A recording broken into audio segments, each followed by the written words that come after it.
Let's make sure things are good. Okay. Hello, everyone. Goddamn. Goddamn, people be coming. People be coming. All right. Well, welcome to tonight's episode of Vampire the Masquerade. V5, and glad to see all of you here. Before we get into any of the nitty gritty of things here, I want to go over a content warning because I want to make sure that everyone who I see that we have a lot of new followers, and I want to make sure that everything is good with that. So, content warning for self-harm, abusive relationships, body horror, cosmic horror, psychological manipulation, blood, claustrophobia, drug use, coercion, stalking, and much more. But that's the broad basics. Basically, just hold the action, hold our characters accountable, not the players, because this is a dark setting for dark minds. So let's see here. I think, yeah, we are 5 away from me wearing fake tits on stream. So that's cool. I don't think so. We're also changing some of our structure. Now we're gonna do pros cons favorite moment for you guys. If you guys just want to add in comments throughout the session, things that you did like, things that you didn't like, and but for things that you didn't like, please just include a way that we can improve. I think that's, and like what your favorite moment was and what you're most looking forward to. And if you want to get caught up, check us out doing we have our YouTube up and going, and I think we're current. Oh, okay. We are not current. We will be current. Yeah, we'll be current tomorrow, ideally. Yeah, Rachel was sick, in case you did not hear that. I'm not sure who heard what. Rachel is our tech support, and she's the reason why we're able to do all this, the ability that we are. I think that's all the basics. Yeah, I think that's it. Once we hit 100, we will be maybe opening up our Discord to some fans or whatever, to get in touch with us, and we'll talk about that more. Maybe it'll be the next milestone, maybe not. We'll see. We do also have a Hunter game coming up on Wednesdays. It'll be a late night stream. With all that out of the way, one more thing, actually, according to my notes, definitely follow, subscribe to us on YouTube. If you are watching this on YouTube, please like and do all the things that you've heard a million times. Ring the bell, and whatever YouTube stuff is. So, with all of that out of the way, we'll go into brief recaps from our cast and where they are, how they are feeling, who, what, when, where, and why, and what happened last session. So we'll start with from the bottom, because some relevant shit happening. Nar. So, Anar Navi, Clan Malkavian, and last session we were at the Undercity, and we had a conversation with a character there known as the Mayor. And we found out that we are welcome in the Undercity for now, that it is a haven from the Camarilla, and that some persons of interest, Marcus and Damien, are also currently residing in this labyrinth, this Undercity. We were warned not to delve too deep, but other than that, we could stay and explore a bit. So the group split for a time, but the group that Anar went outside and had a conversation, and eventually we all came together and started moving deeper into the labyrinth and the Undercity. In one of the tunnels that we were moving down, Anar found a vine that was growing on the wall, and as he was examining it, he found that the vine had a pulse. And he brought Colton over, and they both investigated it, and it actually appeared to be it was really happening as opposed to just some hallucination that Anar was having. And Anar tested it by putting a drop of blood on it, and the vine reacted and consumed the blood. They didn't do too much more besides that, and continued further down the tunnel, at which point we ran into a new train tunnel, and there was a group of very strange characters that were residing there, and Anar recognized one of them as Robert, his sire, and immediately went and confronted Robert, and there was an exchange, and Robert did not acknowledge Anar, really. Kind of like knows who he is, but would refuse to actually kind of say that he knew him. And through the heat of the exchange, Anar wanted Robert to tell him, to show him what he knows, and Robert did that, and gave Anar a very strong vision that Anar couldn't make go away. And in that vision, Anar saw himself as just being a part of the Great Madness Network, the Cobweb. And in trying to get that vision to end, Anar mutilated himself and removed his eyes, and was struck down by Simon and pinned to the ground by Crimson, and that's kind of where the episode left. So that's my recap. Fantastic. We'll go right across. Hugh, if you want to bring us up to date. Last time on Dragon Ball Z. Hey, wrong show. Wrong show, that's right. We got vampires in this one, not like Copyright. Last time, we managed to actually get to where we were going. We were in the city. We met up with the mayor, and the mayor, as it turns out, is a little bit weird. Very nice man. Wonderful house, has a lot of cool stuff in there, great piano, gave me some cigars, felt very friendly, thought he was going to offer me some candy, maybe some pudding and something to drink, but no, he gave me some cigars and offered us a place to stay overnight. We set up a meeting between some more interesting people, but I'll leave that for others to explain. Tony, Simon, Crimson, and Anar decided to leave while me and Colton stayed back to talk with the mayor. Colton had some business with him, and frankly, I just didn't want to hang out with the other people, so I decided to stay and have a few further conversations, at which point I realized the mayor wants me, in a way. If you could say that. He wants my flesh. And it concerns me. But we did manage to get out of the mayor's house in polite ways. The meeting between important people again was set up. When we went out to meet up back with Crimson and all the others, we decided we would go a little bit further. When we went a little bit further into the tunnels, we decided to go right, because going right is good luck in Mongolia. And as me and Crimson were skipping down the way, I warned her what would happen if I had a flashback like she or Anar had. As Anar said, he got to confront his sire in the tunnel. And while all of that was going on, me, Colton, and Tony all decided to stay back and smoke some of those Moonbeam cigars. Because we don't want to be involved with that. That's all I have. Alrighty then. Tony, no offense, we are gonna skip you because you were we'll do some stuff with you momentarily. Crimson Rose, Clan Toreador. As my coterie has stated, we got into the city just fine. Had an interesting, quite long meeting with the mayor. Found out Damien and Marcus have seeking asylum. Is that right? I don't know. Yep, that is correct. And now Crimson has a civil meeting with them in her calendar. Hopefully they don't do anything shady.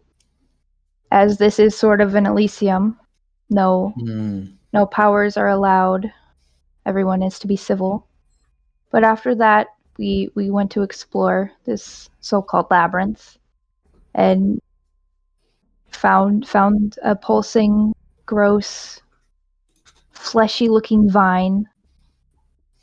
Found out it likes blood. Found out it doesn't like silver. And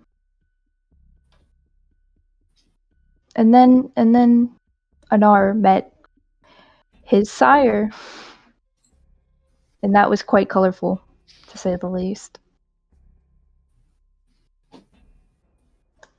You can say that again. Anything else to add? Nope, that's it. All right. Simon, and then we'll close off with Colton.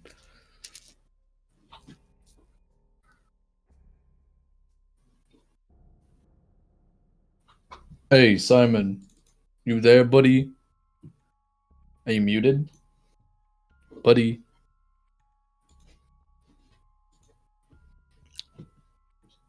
Oh no. Simon with his comm issues. I swear to God.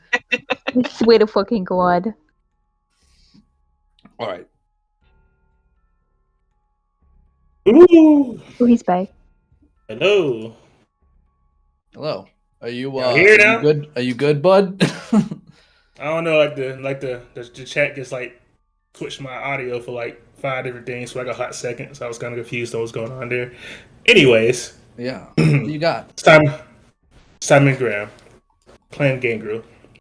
Last time we finally reached our destination, and we ran into the colorful mayor, who's not too far from an old man stuck in his prime. His glory days, get drunk on the past. And just weird that on. We discovered that he holds on to someone I was looking for, Brigitte. And apparently both Marcus and Damien are finding asylum down here. And despite the potential problems having such individuals could bring this guy's home, he's assigned to protect him either way. Other than that, I did reveal to both Tony and Rose that they are 100 sets fouls on them. And our clock is constantly getting smaller at time. Beyond that, we decided to go deeper in this city. We ran into these weird people, mixed and matched in. It's like the body parts have just been crafted and designed to be uncanny. And Anar, he had an episode after meeting a man he was looking for named Robert.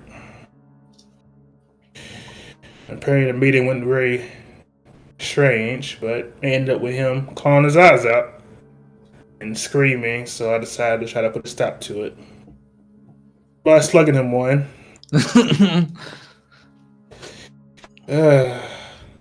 Think that brings us up to... Oh. But that word, forget. It's just something's ringing in my head after hearing that. Alrighty then. And Colton, if you want to close this off, fill in the gaps.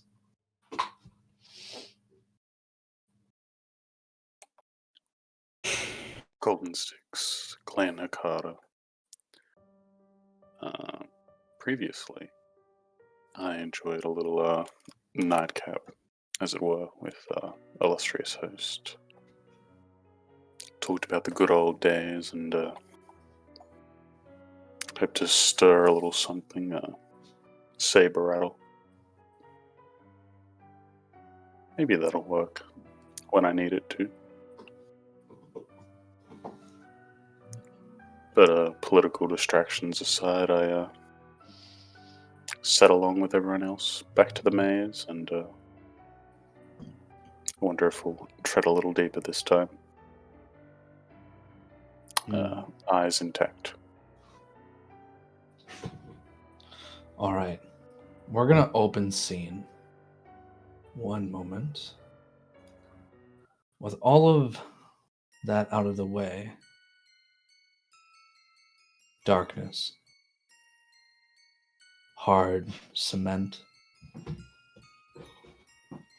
the smell of rotten wood, old stone, mold clings to the walls. The slight trickle of water distant.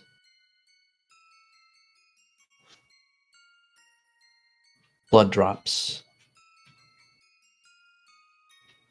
One blood drop turns into what seems to be a sickening stream. As our camera follows the stream of blood up at the legs and torso, we see a Gnar. Huge kind of welt in his face.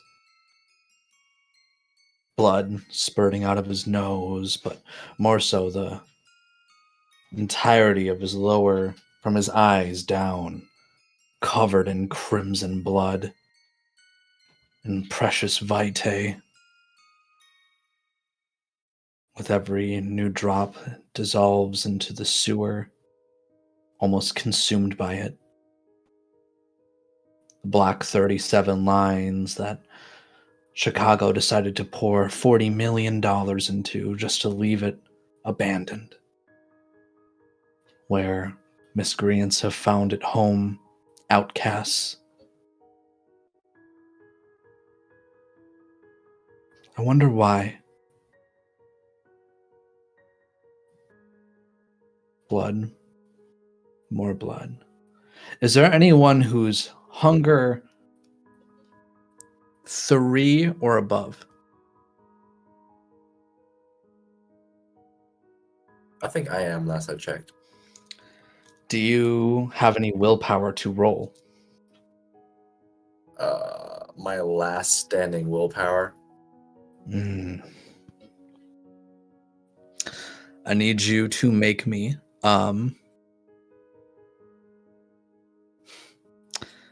I don't even think it's possible for you now that I think on it. So as the camera kind of closens up on a Gnar, Tony, you've been pretty quiet, listening to the mayor, listening to your friends think about what is to be done next. But you, the sweet scent of vitae, as it pools at Anar's feet, or at his knees. I need you to, if you wish to try to roll, you can, but I need you to roll me a willpower check. And Anar, what are you doing? So I imagine at this point there's less struggle on the outside as well as the inside. This is more acceptance at this point. So is the vision still very much present, or is there any lucidity? Sure. As you've pulled your eyes, it's almost like things for a moment seem okay.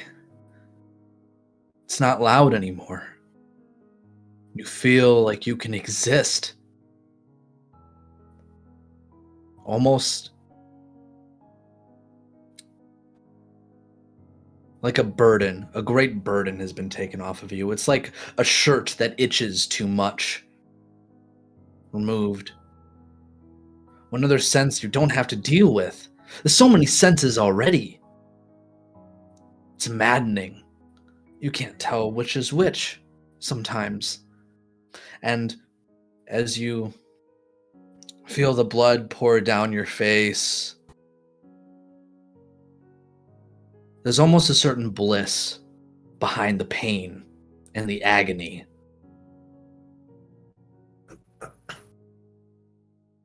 It's almost a relief. Crimson, I do believe you were trying to calm Anar down, and Simon also standing over him. How much am I rolling for the willpower for check? It's however many your unspent willpower is. Oh, okay.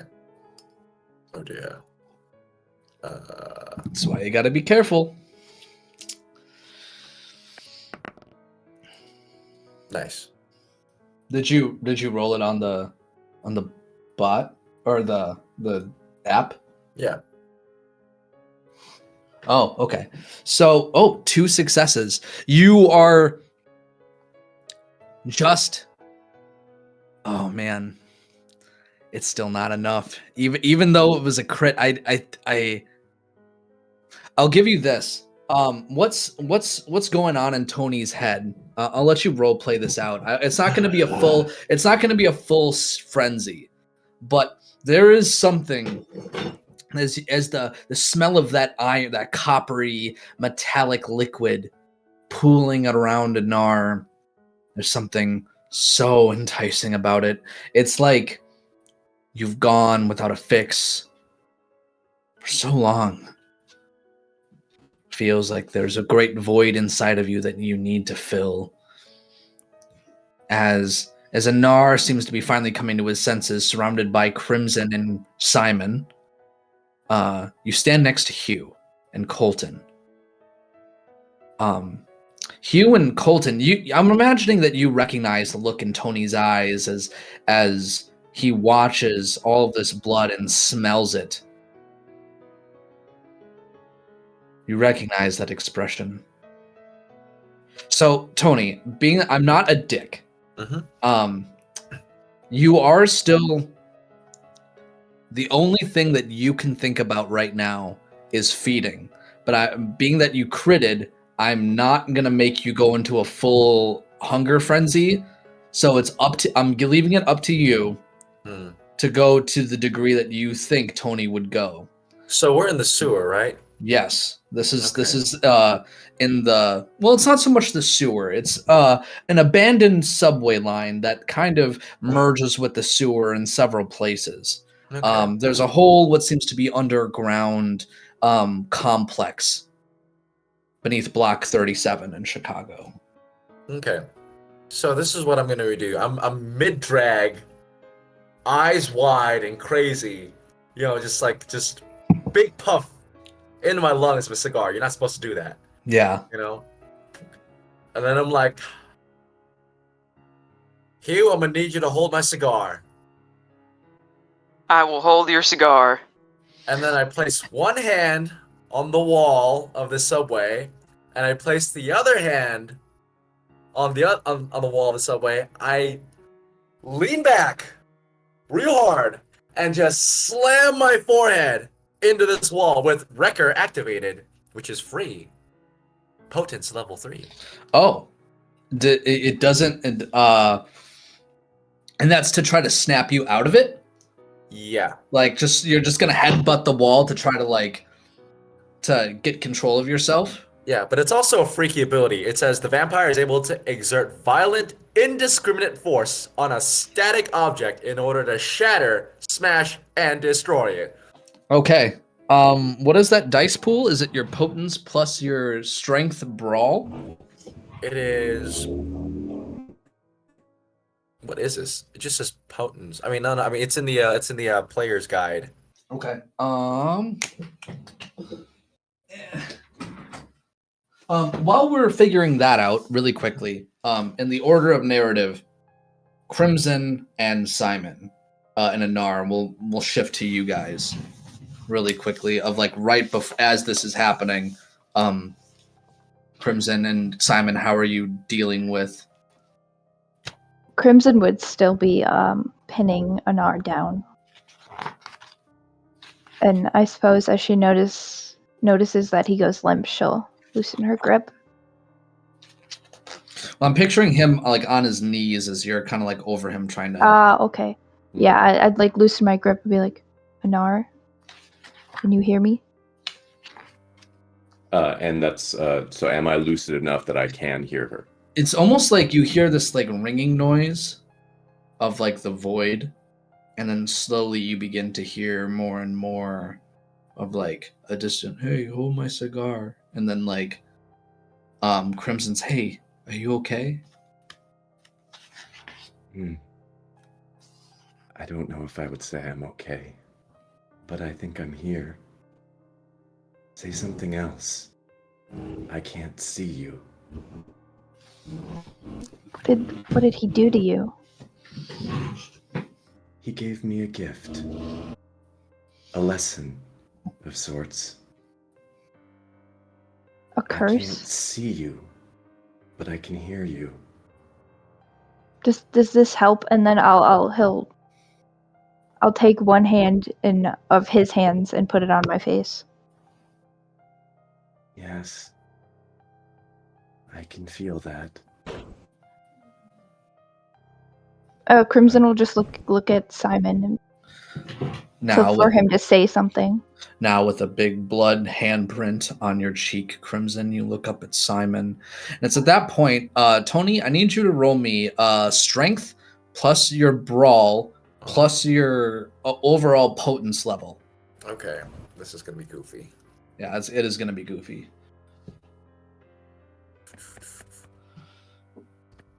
Roll high, Chief. Roll high.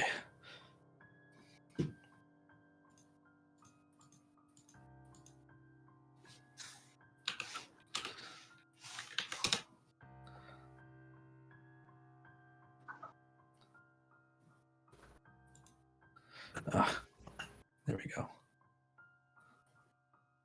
Oh, wow. That's 2, 4, 6 successes. Am I reading that correctly? Mm-hmm. I could not I don't think I could reasonably ask you to roll higher. Damn near. So describe to me how Anar, you almost hear this happening before. You feel the impact. You feel the aching pain of hunger from behind you or to your left. Your left and behind you. You feel the need for the blood that spills away from your face. You feel the agonizing pain of this.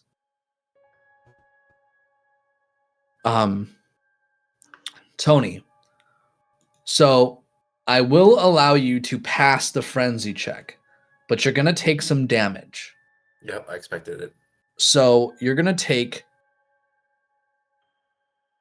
let's see here, what's the difference? So you succeeded by, you critted, so that's 2.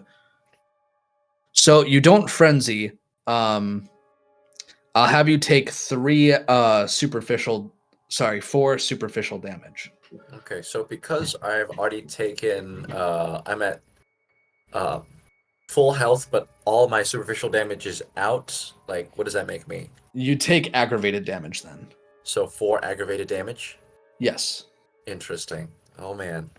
Here we are, people. We're back at it again. So I want you to describe to way this damage and this looks as you feel the beast begin to latch its claws into your skull and rip and tear and try to get its way inside of you. What does this look like as you break free? So as I place my hands firmly on this wall and then like lean back, one foot in front of the other, and then like just slam my forehead square on this brick wall. There's like a shockwave that like impacts and like crushes inward this wall and then like outwards, like not explosion, but like a shockwave. And like a bit of rubble, falls down. There's like a streak of blood coming down my head. And I'm just like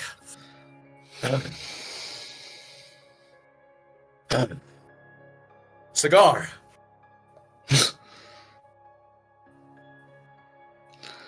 Now, really quickly,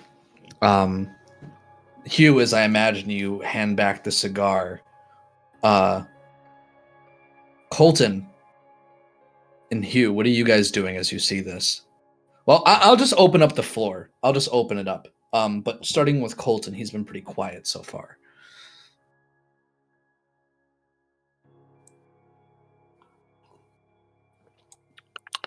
Well, Colton actually had hunger 3, but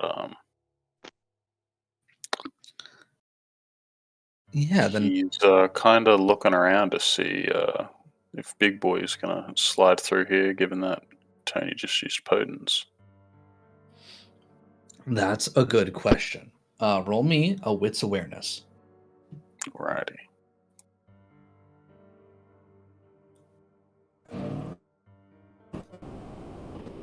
Jesus, what is that noise? I'm gonna be double smoking these cigars while I was waiting for like Tony to be done with his thing, by the way, just to make sure his cigar didn't go out. Awesome.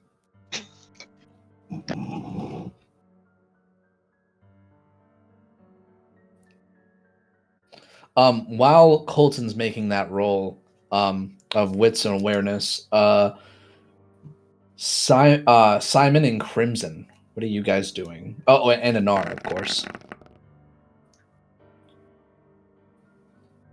Well, Crimson just looked towards Simon, being like, say something with her eyes. Have you woken up yet, Anar? I can hear you. The last few moments are blurry to me. Did I hurt anyone? Yourself. Oh? How did I do that? Where are you? I can't see you. I'm close. Have you accepted it yet? Now, when he says Basically- that, I need you to roll me a wits composure. Because Me? yeah, from you, Anar. Because as he says, "Have you gotten it yet?" I want to see if that. Now, Colton, as you're kind of glancing around, as this conversation between these multiple things happening, your guard begins to be more and more up as someone who knows that you are treading on thin ice as it is.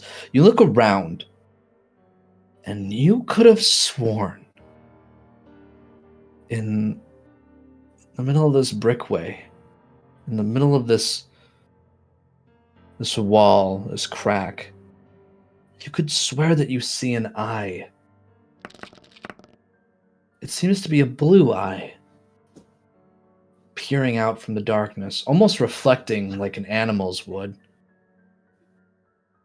It watches you for a moment, and then you maybe blink, or you hear some sort of noise down the way, and you keep on scanning, and you go back to it, and it's not there anymore.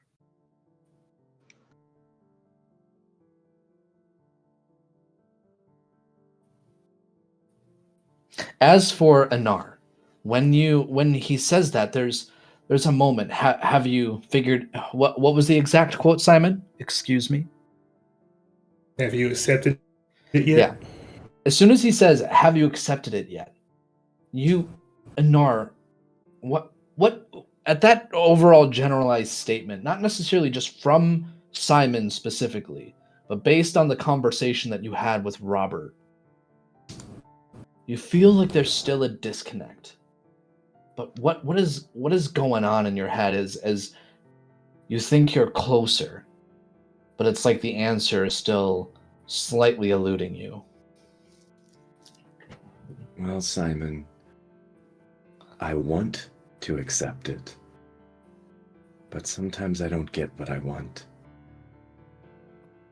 I think I'm a little closer. Or maybe you were already there. I'd like You to just think convinced- that. You just want to convince yourself you needed something, but you didn't. You could be right. And look what it cost you. Your sight. And when he says that, like, I'll put my hands up and feel my eyes, and I'm guessing the sockets are empty.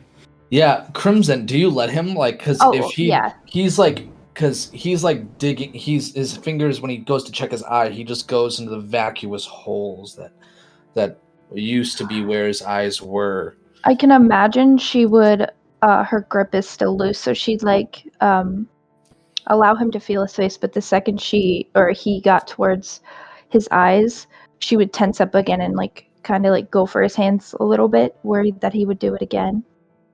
No, it's okay. I just, I need to feel. Of course. Do And you think you could stand? I don't think staying here is a good idea. would you help me up, please? Of course. And with that, like, I'll get to my feet with her, and like, it's not frenzied anymore, right? It's just very deliberate. Like, yep, there's no eyes. Well, perhaps this is part of my lesson. Art. Art, testament to your stupidity. Crimson would start walking with him towards the rest of the group. Now, open role play. Tony, you just slammed your head in the wall. You are now in a world of hurt. You retrieve your cigar from Hugh. Colton, you see this eye. Open role play. What happened to you, Tony? Don't tell me that He's Robert guy hungry. touched you too. He's Nah. hungry. Makes sense. Well, there aren't any rules about specific rules. I can't remember about feeding down here. It's allowed. It's I only think one we should get problem. out of from down here. I agree. That's what I was gonna say. Yeah. Well, you already knows. I don't drink from guys. If you catch my drift. Well, we don't have time to be picky now, do we? There are women down here, I'm sure. Well, hope some of them are alcoholic. Is anyone I need everyone to roll me a wits awareness, because you guys are kind of been down this tunnel, and there's a lot of racket, a lot of noise that you guys just made, and I'm imagining you guys are starting to look around. Oh my lord! Oh my lord! Damn. God fucking damn! What's going on? What's What's going on? Oh my god! Whoa. That's insane. What did we do to deserve this? Everyone's just blind. Colton, do you want to keep your 2 successes from your wits awareness from last scene, or this is still part of the scene, the same scene?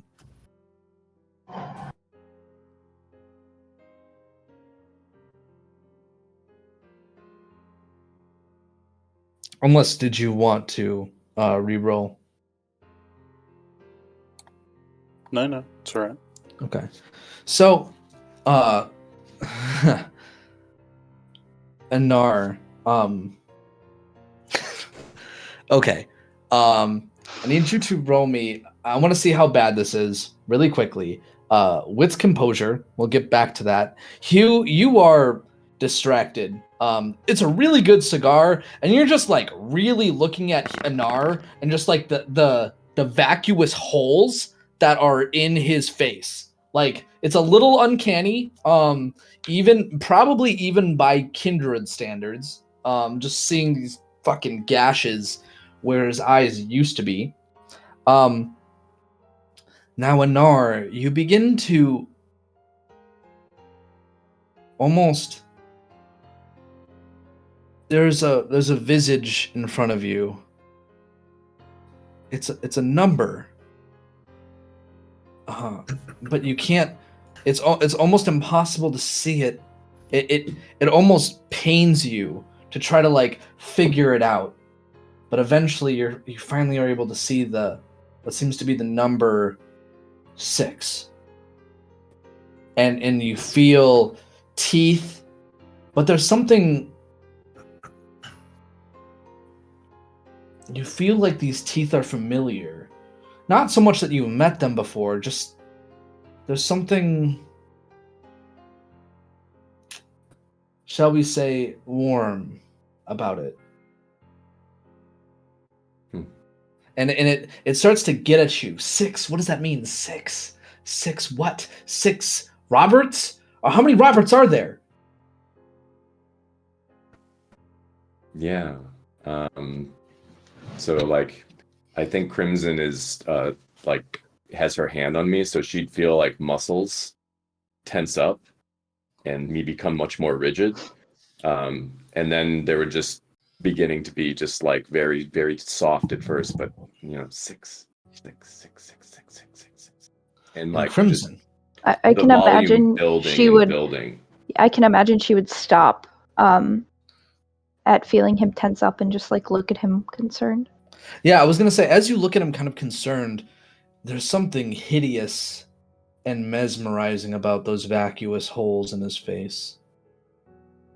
She would kind of like loosen her grip on him and like go for his face and just like grab his face and like just stare into it and like maybe like play with the eye sockets a bit, Now, Tony and Simon, you hear what seems to be footsteps approaching. While everyone else is distracted. You might want to get moving, guys. I'm hearing someone approaching. Yeah. Yeah, what he said. I can imagine between Anar screaming 6 at this point, and I can imagine. I think he's whispering it. Oh, I thought he said it got louder and louder. Did you? The volume is building. Yeah. So. Yeah. And I can imagine Crimson would still be playing with the eye sockets, kind of like laughing to herself, like mesmerized in the hideousness. Now, as you guys are hearing these footsteps approach, it is up to you on how you guys want to handle this. But you do hear the footsteps drawing closer. Let's go, guys. I would pretty much grab Rose by the arm, as he's so distracted at the moment.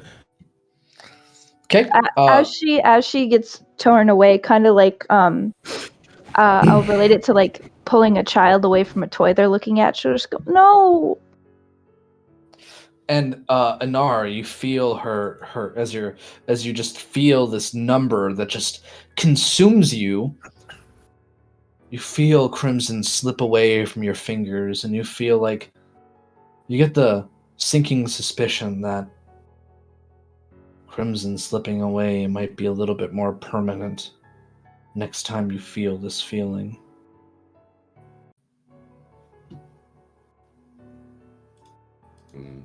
I think as he was just saying there, like, so after like the 6s feeling her stop, like you would stop saying 6, and then there'd be just a moment of silence, and then you would say like, maybe next time it will be a permanent goodbye. Crimson, and at I that imagine. Point, I think I would just start walking very slowly forward until I hit something. All right, so what is everyone doing?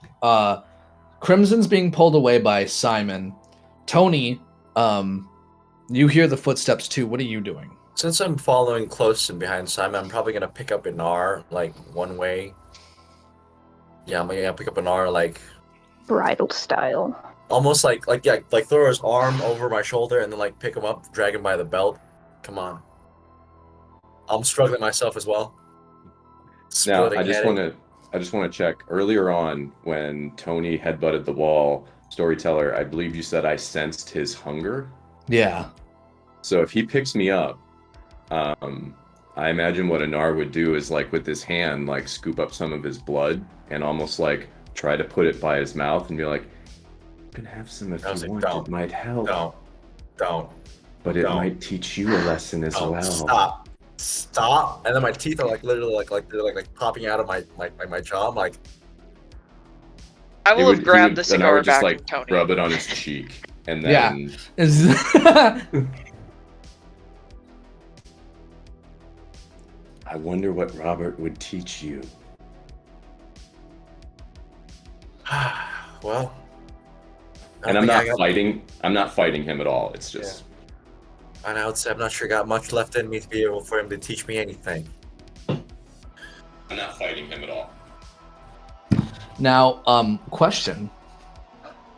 Which direction do you guys go? Do you guys go towards where the footsteps are or back? Directly back? I'd say directly back. Yeah. Yeah. To the deeper we go, I guess. Deeper? By No, I back, thought we were going back to leave. Wouldn't that be where the footsteps are coming from? I'm kind of confused. No, the footsteps are coming from down the down from where you guys were going. Okay. Then back it is. And kind of the direction where Robert left earlier. Yeah. And on that note, we pretty much remarked to Anar, you run into Robert, keep yourself in check. At this point, I would worry about yourself. I have my lesson.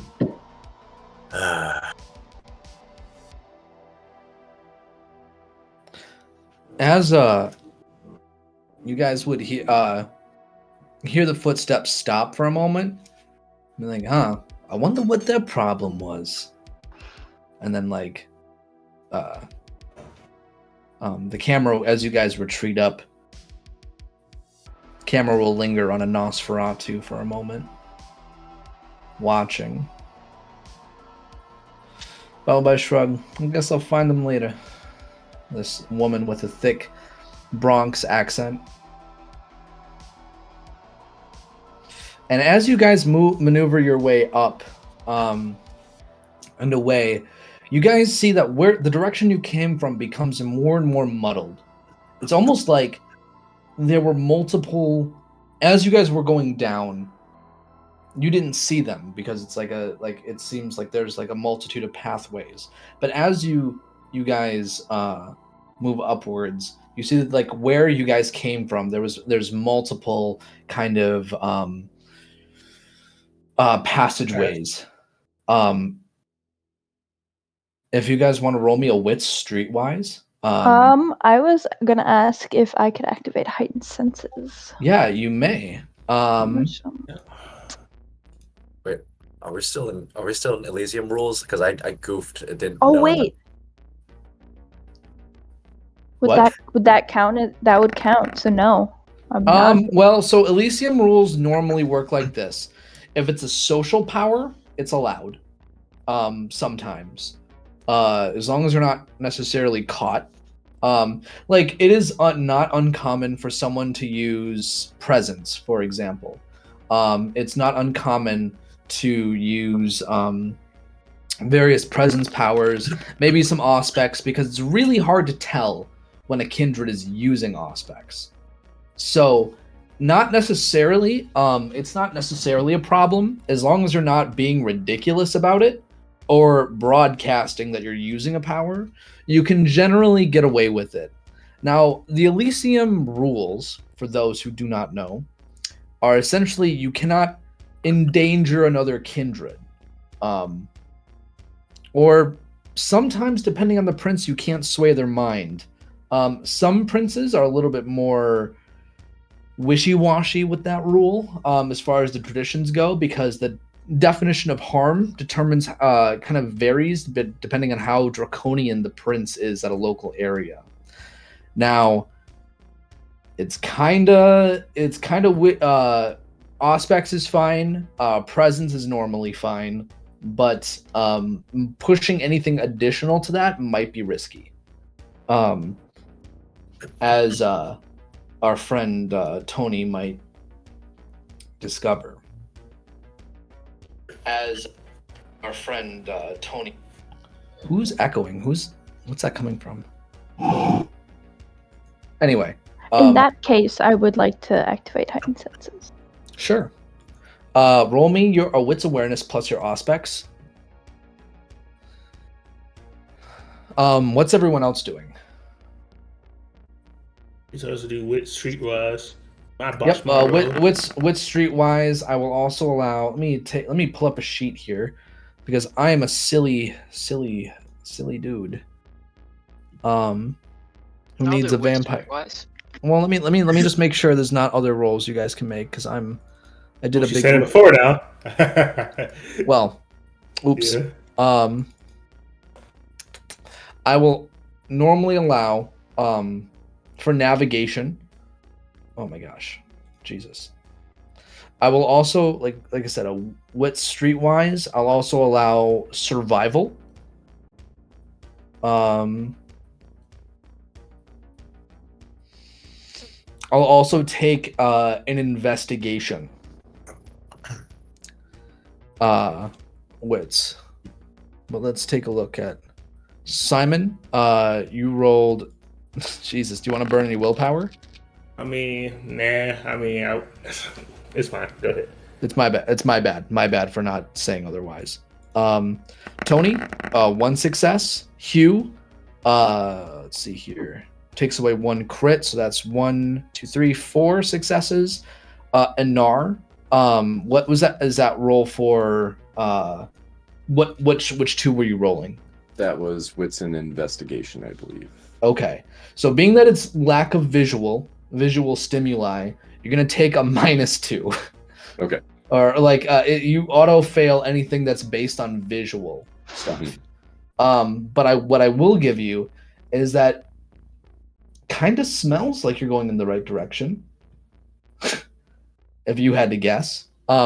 As for everyone else, Crimson, with that wits aspects, you hear that voice of like, wonder what their problem is. Guess I'll find them later. It sounds distant to you at this point. But as for Hugh, you are able to roughly figure out. You actually look at the vines and you kind of follow them, and you are able to kind of see where that vine deviated that one point. And between you, Simon, and Tony, which Tony doesn't seem to be helping. He really wants to go to the left. But between putting your heads together, you're more or less able to navigate your way closer to where you were, and now you're in the labyrinth, maybe center station, for lack of a better phrase. Now, what this looks like is a little different from the tunnels that go below. One moment. Need to pull up my reference stuff. Why does it keep poofing? It's because I keep clicking away from it. That's why. So it's like a wide area with more with various pillars, kind of keeping the structure upwards. Now there's various gray dilapidated concrete that kind of spreads out. There's kind of a little bit of water that seems to be running in the center, kind of similar to a sewer. Maybe it's a leak of some kind. There's graffiti all over the walls of like various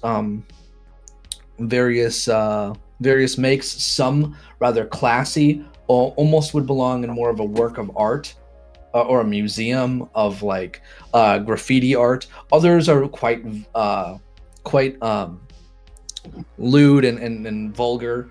But as you kind of maneuver on through like the refuse, for lack of a better phrase, streets, or pathways, I should say, you guys are able to recognize the vault door that was once maybe a bomb shelter, where the mayor is. Still locked, still guarded by the dude in the balaclava with an AK, slung over with like rotted wood, kind of warping the grips and the wood paneling. As you move up, there there's still some lingering like individuals that are hugging themselves and are obviously driven to madness just arriving to this place. In addition, there seems to be someone busking on the side. Some guy playing a guitar that wasn't there before, just jamming his heart away. It seems to be of a folk. He's jamming away, doing some folk punk shit, just strumming away. Now, as I kind of narrate, this is kind of like a central hub for the labyrinth. What are you guys doing? And by the way, there are one more thing I want to add. There's various kind of like doorways that kind of go into ramshackle structures where there might be some salespeople that are kind of handling their wares. Most people just kind of avoid eye contact. Considering Crimson has heightened senses up, can she attempt to look for or listen for any sounds of people who might be looking for us? Yeah. Do you want? This is technically a new scene because there was a transitionary scene. With the 2 successes, that's what you heard. If it's, I won't take it away from you. Mhm. Just roll me another wits awareness, and that goes for everyone. If you, what are you, the rest of you doing? Will that include my aspects? Yes. Wits awareness plus your aspects, please.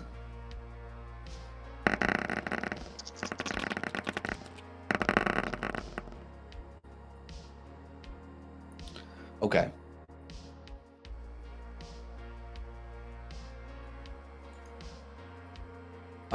We got 4 for Tony, 2 for Simon, 4 for Crimson. So you hear some strange squelching noises. And again, you get the feeling that you get the sinking feeling that you're being watched. And as you glance around, you see like there in the cracks in the walls, as you follow the noise of the squelching, you see eyes that seem to be following you. Various colored eyes, some brown, some blue, some green. Watching you from beyond the cracks in the wall. As for everyone else, are you also listening or watching for people who might be pursuing you? I'm looking for a drinking establishment and or the smell of alcohol in the air. Oh, sure. As you kind of glance around, Tony, you do smell some sort of definitely not sold shit. Some moonshine type like distillery. You see a couple people drinking from Jim Beam bottles on the sides. But that's more or less what you see. The distillery, it seems like you might have to go looking for it, but you do smell it because those things aren't very especially if they're done with little to no maintenance done. It's pretty. You can kind of smell that shit. Let's see here, Simon. What are you looking for? I'm looking for pretty much if we find any of our targets down here. Or an Targets? exit. Okay. So as you're glancing around looking for anything that has to do with your targets, you see a couple of those crude graffiti arts depicting the art of the cult, like that eye motif that keeps on popping up. The eye with the X through it. And next to it, you see inscribed, there's something that says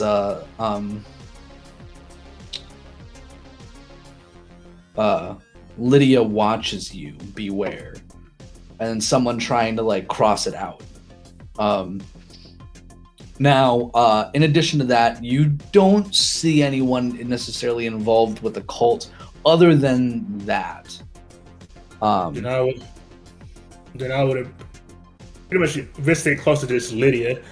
This Lydia message. That says Lydia watches you. I'm like, I would say I'm like pondering it, getting closer to it or something like that. You know what I mean? So you go up to the Lydia writing. Observe it. It's at that point that as you get closer, you see that it seems like the paint is made out of some sort of solvent involving blood and some sort of propellant.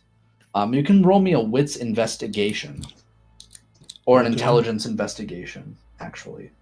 Oh, that's okay.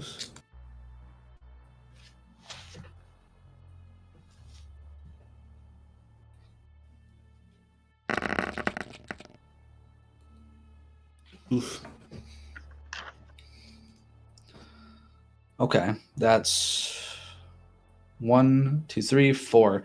4 successes. Do you want to burn any willpower? Yeah, I'll burn one. Okay. I'll just re-roll 3. Yep. What is it? All normal or one hunger?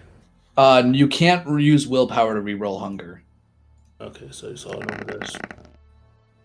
So one more success. That's 1, 2, 3, 4, 5. 5 successes. As you inspect closer, you begin to notice more and more that this is made not only with blood, but there's other scents. Sage, maybe? It seems like whatever this spray was, it was done with a concoction of things that aren't necessarily normal in spray propellants or graffiti. It's almost like this was done with intention. Not only with intention, but it's more than just red paint, it seems.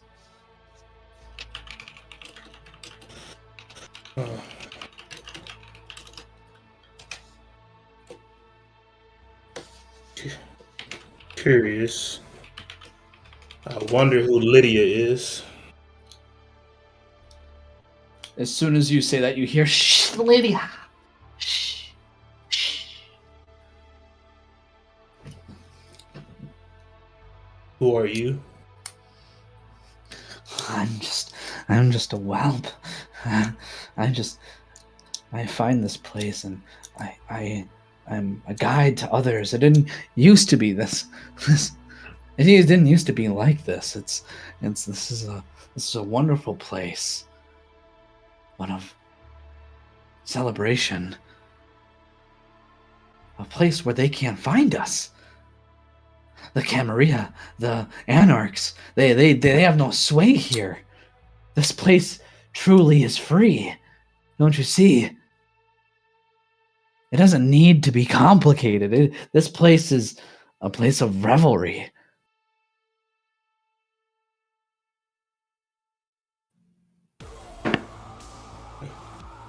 Do you really believe that? I do. I just shake my head.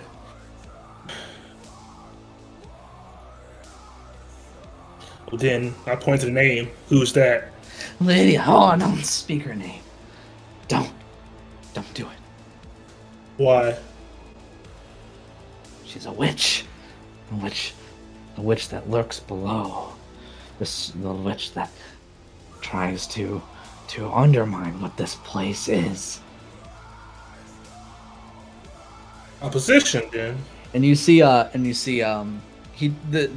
whelp turns and you see it seems to be a disfigured Nosferatu. Teeth actually filed down to almost like Lego-like squares. There's like seems to be flesh missing at his forehead, and you see he looks really, really thin. But his limbs are obviously they're really long Nosferatu, like his fingers reach down to past his knees. He's wearing a backpack, kind of a loose fitted beanie over a hood, and like kind of a old discarded black windbreaker. Maybe the once belonging to a security agency of some kind, or some sort of company. Maybe an inspection, maybe a construction company, maybe security. It's hard to tell.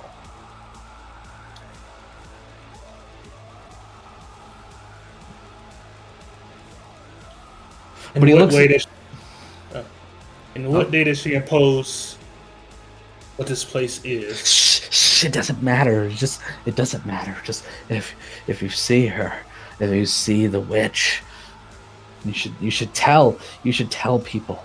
So therefore we know where her lair is.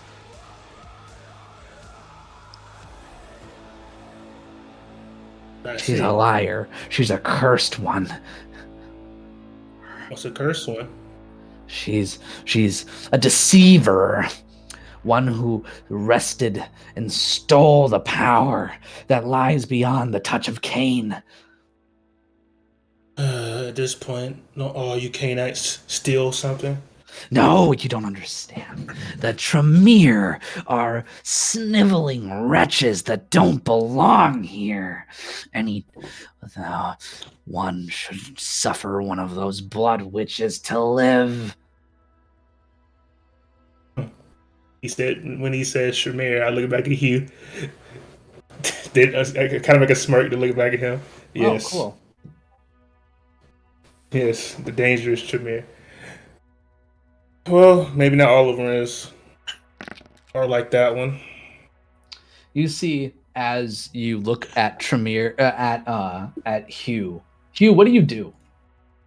I'm not doing anything. I'm just gonna keep smoking my moonbeam cigar, and still just looking at Anar's eye sockets and a mixture of disgust and wonder about what's going on with that. And it's at this point that maybe you kind of start to chime in as you hear, that one. Something smells with that one. My nose. Something doesn't fit with you. Yeah, we're fucking Italians. What's your problem? Hey, I smell booze in the air. Where's it at? What clan are you, Mr. Once fancy person? I've seen many like you. Many who come down here in fancy suits. They never last long in places like this. Well, shit. Maybe with your help, I might just. You game? What are you looking for? Booze? You're a bloodsucker. You're a lick like me. Why would you need booze? It's complicated. No one drinks because they want to. Colton, what are you doing? You've been pretty quiet. Colton and Nar. We'll do Colton first.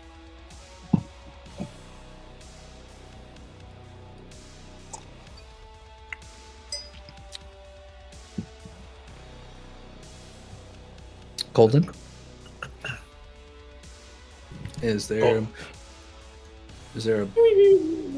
hold on. Background noise? Gotcha. Anar, what are you doing? So, if I remember correctly, like, Tony is carrying me or guiding me? Yeah, Tony is somewhat? carrying you, yeah. So, hearing all this stuff about alcohol and, like I have no sight, so Anar would be exploring, like, his other senses much more. And if Tony was going towards alcohol and, like, Anar might have been able to smell it, like, I'm gonna whisper right in Tony's ear and be like, you give it to the others. Like I give them the things from my drug case. Ah, God, it's not dead. Oh, what the fuck is that? He like recoils away as he sees the what he thought maybe was a corpse. Now like start talking with like blood dripping from your eyes and shit. You know, the fact that he recoils back at the sight of something he may perceive as ugly, not, being cognizant of himself, I know uncuriously chuckle at that. Yeah, Crimson would be like, have you seen yourself? I am beyond beautiful. Sure. And then she'll just like, I don't know, like, does he have strands of hair? Like, no, she wouldn't do that. I'm sorry. Never mind. No, you're good. What were you gonna do? I don't know, like adjust something on him, like, you Oh. know, hold it up like it's disgusting. Oh, Like maybe like his jacket or something. Yeah, and it's crusty as you touch it. Feels like it's encrusted with like something. Wipe her fingers like on her. It doesn't feel like it goes away. But you see, like, despite this conversation going on, he's still watching Hugh warily. Hugh, does Lydia sound familiar to you? What's going on? Sorry, I was distracted. Do you know Lydia Tremere? Ah! Don't say her name! I said. This one's having an aneurysm.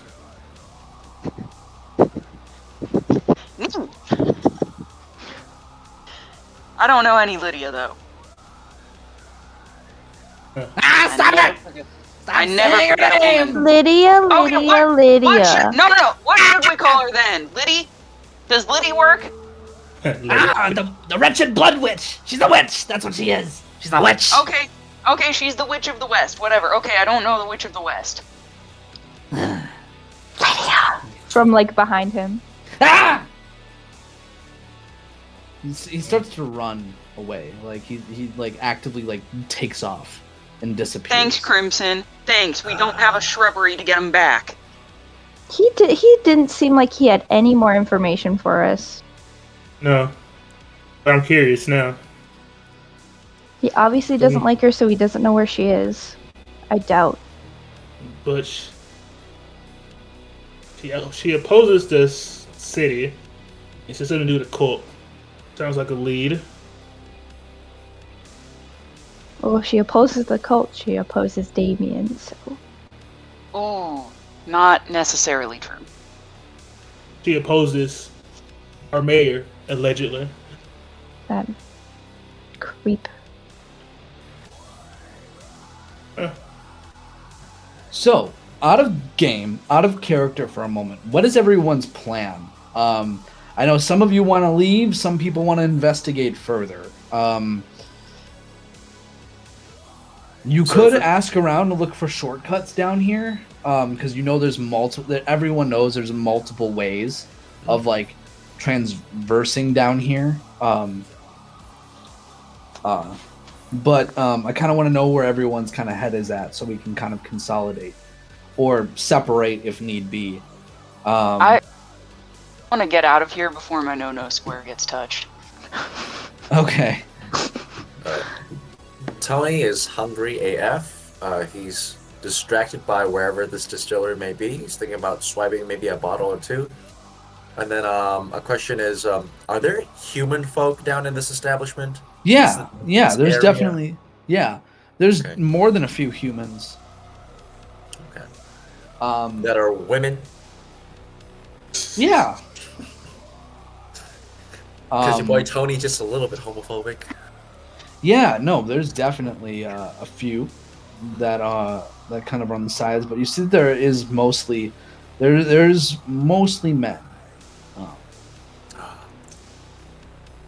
It'd be a treasure hunt, aye. Jesus Christ. Make it more Italian. Yar. Sorry, what Italian pirates? Stop. Crimson wants to leave, but hearing about this lead, she doesn't know if she leaves now that they will be welcome back, considering what Anar has done. Okay. What about you, Simon? Oh, Frank? Well, go. Go ahead. Who was going to say something? Nope, you're good. Okay. Well, frankly, I only came for one reason, Brigitte, and at the moment, I'm kind of stonewalled here, so I may need to regroup or find some other different approach. Lydia's lead's interesting, but I have to go on, so... Sure. The name I'll put in my book. Keep it pushing. Okay. Colton, is there still a bunch of background noise where you're at?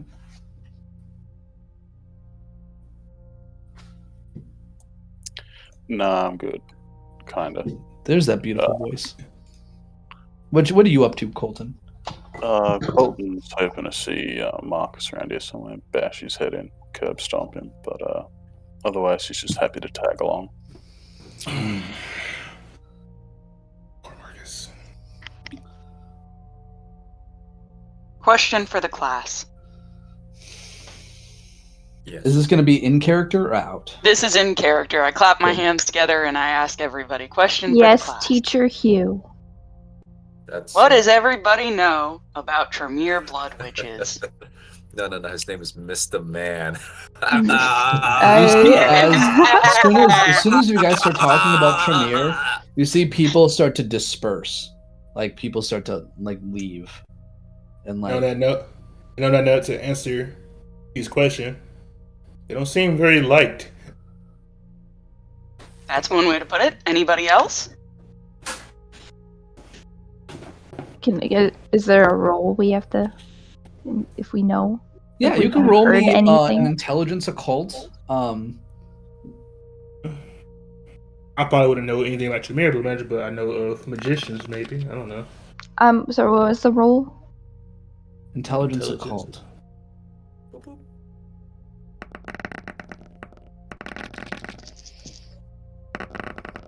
3 successes.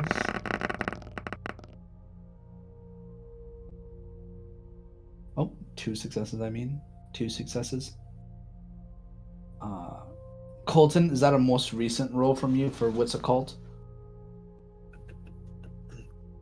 It was intelligence occult, yeah, the one. Yep.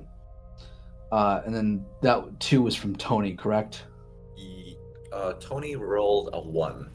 For what's occult? I mean, he Or rolled 2 intelligence dice. But occult? I got 1 success. Yep, and then I'm just trying to figure out which one was which. Anar, was that also for intelligence occult? Yes, it was.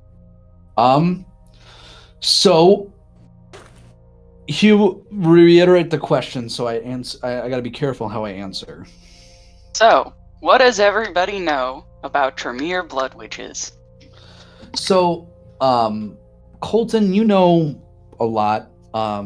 You know, based on your 1 success but your previous experience, you know that their descent doesn't come directly from Cain.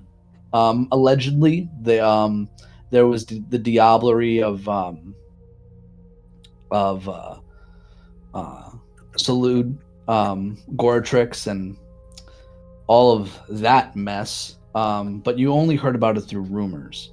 Nothing's really confirmed. There's a lot of misinformation about why Tremere. Some of them are known for being traitors. Some of them are known for being secretive, but mostly for being traitors.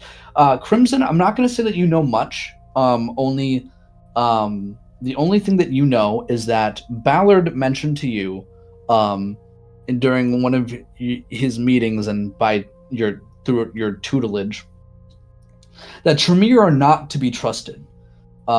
If they are willing to trade and to give deals, but do not trust them with your own life. Simon, much the same. And most of your Tremere experience has been exclusively with Hugh, but you know that there are other Tremere that are significantly more powerful and can enact blood magic in order to enact their will. And Anar, what you know is the Tremere are more than just secretive, more than just not trustworthy. It's more so that they are outsiders compared to other kindred. They don't quite mesh well with other kindred necessarily. There's a certain sort of their organization exists in parallel to the Camarilla, but not within it.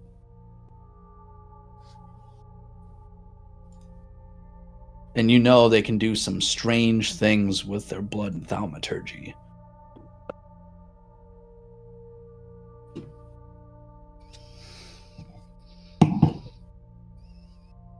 So what is it you want to know about the Tremere. There are things I can tell you, but it's only a bit. Okay, to catch everybody up to speed then, because I don't know what everybody's level is at. Right now, we have a flesh crafter in charge of the city, where we're maybe or maybe not welcome anymore. Thanks, How Nor. loud are you speaking? I'm speaking semi-quietly just so the group can hear me. Like, I'm not broadcasting. Okay. And now we have what is apparently a blood witch. So, as Simon was so kind to say, they're not very well liked. And they're not very well liked because they'll do anything in their power to get what they want, and they have a lot of power. So if you get on the bad side of one, you're better off just facing the sun. Now, You don't want to get captured or be involved with them at all. Yes, but she seems like she might have information in the cult. I agree with you. Staying here probably isn't a good idea after what just happened. one more thing to add. You guys all know that Hugh is a Tremere. Mhm. I was about to get to that. Like, I was about to say, then why are you so unimpressive? Because I don't have to impress you. You know what I mean. You're And I kinda don't just, care. You're kind of just here. Yeah, I am just kind of here. And isn't that a very nice cover? Anyways, you don't want to get involved with a blood witch, Crimson. They always ask for very annoying things in exchange for information. Like your firstborn, or both of your arms, or your viscera. Hmm. It's never anything fun, and you're already bound to Ballard, and it would just be disturbing. But are the answers worth it? Are you willing to lose half of your organs? Don't they grow back? I think I'd be okay. It is a blood witch, so it kind of varies. Fair enough. And then that you see Anar. You feel a presence, like a distant flame approaching. I'm gonna do my best to like turn towards it and focus and well, let's see. I guess I would just so Tony is the one who is in physical contact with me, right? Yep. So like you'll feel my hand come up and squeeze your shoulder and like maybe come around your neck and try to turn your head to the way that I'm facing. I need your help. What's coming towards us? Yeah. In this direction. Yeah, and then I'll look in that direction in which he's signaling. And as I'm imagining that others look as well. Yeah. Yeah, I'd say it out loud. Like not yelling, but You would see a boy. Soft features. Probably not older than 15. Very lean, skinny. Nothing but skin and bones. Watching you. A beanie pulled tight over his eyes, almost obscuring his vision. It almost looks as if it's a regular motion of him pulling his beanie down as he watches you. Some freckles visible beneath the grime of his face.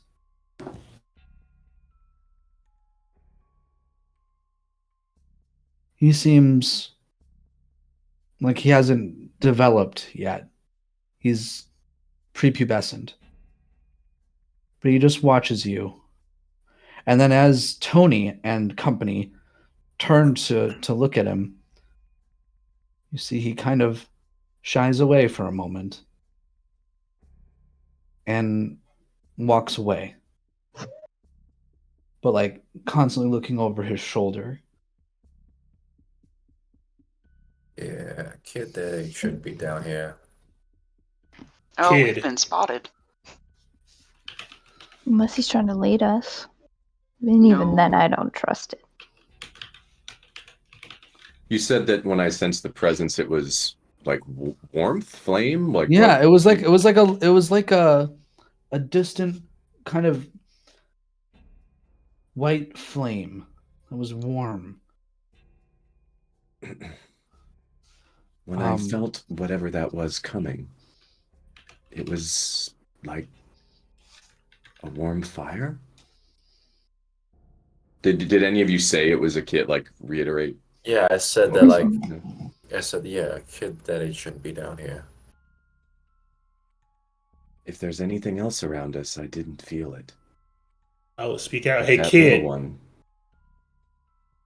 You hear it stood increased out. footsteps.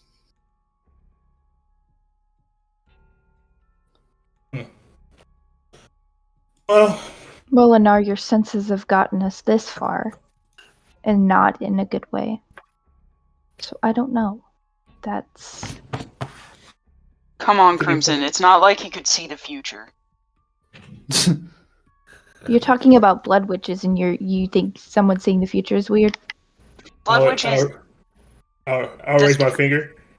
Actually, Brigitte saw the future. And where is she now, Simon? Yeah. I don't think she saw her own future. I told you I'd help you find her, but Yeah, we don't have any leads. at the moment, I don't think that's a good idea. I think we need to get Anar out of here so his eyes can Agree. grow back. Grow back. I agree. And you gotta eat, Even Tony. if Yeah. a small group of us come back to investigate further, I think getting out of here is the best idea. And to be fair, and to be honest, this place might not be lasting long anyway. And I never thought I'd say this, but I miss my guns. Let's go. And I'm gonna start walking wherever I thought the exit was. The what? Oh, the exit? Yeah, wherever I thought we came in from, I'm gonna try to leave out of.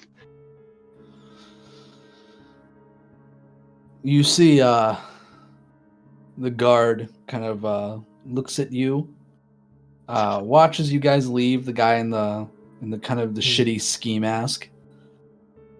Watches you tepidly. He doesn't seem to stop you. But there is kind of a smirk on his face.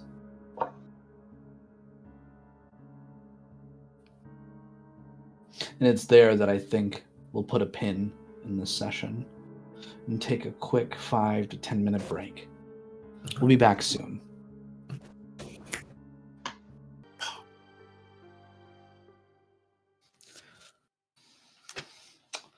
Are we good? I think we are. All right. Fantastic.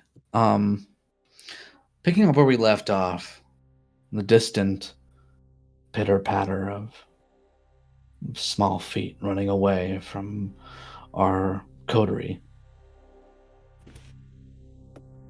And Nar still bleeds on the back of Tony. Colton still watching vigilantly. What do you guys do? You guys are egressing, right? As Hugh begins to leave. Do you guys all follow? I'll probably glance back, but yes. Yeah.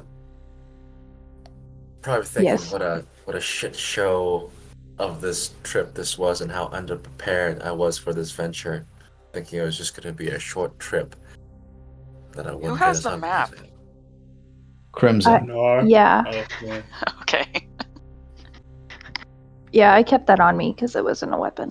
Less of a map and more so a series of written directions on a napkin that is on its last leg. That is in Crimson's boob right now. Yep. As you guys leave, Anar, what are you thinking about? You feel yourself becoming more and more distant from your sire. It's almost like in that flash of insight and that flash of knowledge. Yeah, so Anar is along for the ride. If he's still physically in contact with Tony, like that, he will remain and he's not fighting or anything like that. But what Inar's doing in his head, even though he's being kind of quiet to the rest of the group, is it's just it's reconnected, like the senses that are left. He's trying to feel with those more, and like as we're leaving, because I think he knows that we're leaving the Undercity, like he's really trying to pay attention to the cobweb and trying to see if he can feel Robert in it. And is it distancing? Like, so that's what he's doing internally right now. Is he's Sure. going away. Roll me, I would say, an occult resolve check. Okay. I will also take, if you also want to try to get something as far as a premonition, I'll allow that. If you want to roll the dice. I think so. Premonition will be higher resolve, and so if I rouse the blood, I can't do that at my blood potency level for a power. I believe that's correct. 'Cause I'm only Yes. blood potency 1. So I think what it will actually be the highest is I'm going to attempt to rouse the blood, and then I'll do. You said resolve occult. Yes. So I'm going to do that and Okay. attempt to arouse as well. Yep, go for it. Here comes the rouse check. Do. So that's no hunger gain? Yes, that is success means no hunger. Is Excellent. And then this is going to be resolve occult coming with the additional +2. So that's going to be a big roll. Yahtzee. Oh Lord. Oh man. Good God. Do you want to burn any willpower? That would allow me to reroll just 3 more. Yep, 3 more. Why not? At the expense of a willpower, and you kind of, as you've kind of seen, willpower is also used for frenzy checks. Yep. So if you are running low on blood, or if there's a provocation of fear, hunger, or terror, terror, hunger, or fury, then those Yep. are frenzy provocations, and it's your willpower is the mechanic that allows you to hold on to yourself. Yeah, I'm doing okay there. So I will burn a willpower and see if I can get this roll any higher. So Sure. And think of willpower like inspiration dice, but you have a very fine pool of them. Yeah, I read a little bit on the mechanics after Tony got in the willpower thing here while people were talking. So anyway, here comes the addition. Okay. So that's 2, 4, 5, 7. Holy shit. All right. As you close your eyes. What eyes? Or as you close what was left of your eyes, okay, as I should say. Sorry, old habits die hard, I guess. Yeah, what eyes? Yeah. But as you focus on your other sensations, the noise, you try to tune that out, because that's not necessary either. The smell, you try to tune that out too. That doesn't really help you. The taste of blood and the sewer walls, you try to isolate that sensation, the sensation of what you felt before. And then you feel you almost push past a soft barrier. You're back in that place of nothing. And as you feel the field, the field of dementation begin to again twist at you, and almost while you're in the field, it's almost clearer. You can almost feel an overwhelming presence of Robert, and it's almost like, what's this field? There's various lines connecting. It's not the Madness Network per se, but there's something here that is keeping up this field. And that kind of draws your attention, and you can kind of feel Robert's presence, the same presence that pushed itself into your mind and ripped out your sense of self, your sense of ego. It's almost like a lingering scent that you can follow, and you see there are other energies and other persons all tying into Robert, but they don't seem to be like, they don't feel cognizant. They don't feel like they have awareness. And in this kind of empty space of nothing, and of you trying to devoid yourself of all of your senses and focus on this sensation of Robert and the Madness Network, it's then that you begin to hear more and more whispers as you move farther and farther away from the source that is Robert. It's like it's becoming more and more distant, like there's more static the farther you go. It's hard to quite quantify if what the Madness Network is, or if it's even is that. If this is other Malkavians, or if you are, these are just the incoherent, the just voices in the void. But you think, and you thoroughly believe that their Malkavians are connected somehow. And you know this because Robert knows it, and that you felt the nodes. You felt them. You felt the vast network that stretches on before you. At one point, it's so close, it's just beyond a veil. And as you think more and more upon it, there's something deeper past Robert. But you can't touch it. It's like a mirror whenever you push further into this void that is Robert's field through this static. You touch glass, and it's cold. And as you touch it, your sensation immediately comes back to you. You are you, and you've lost the sensation of egolessness. The feeling of being empty, the feeling of feeling the sensation of the connection between all other Malkavians, or what you deem roughly to be that.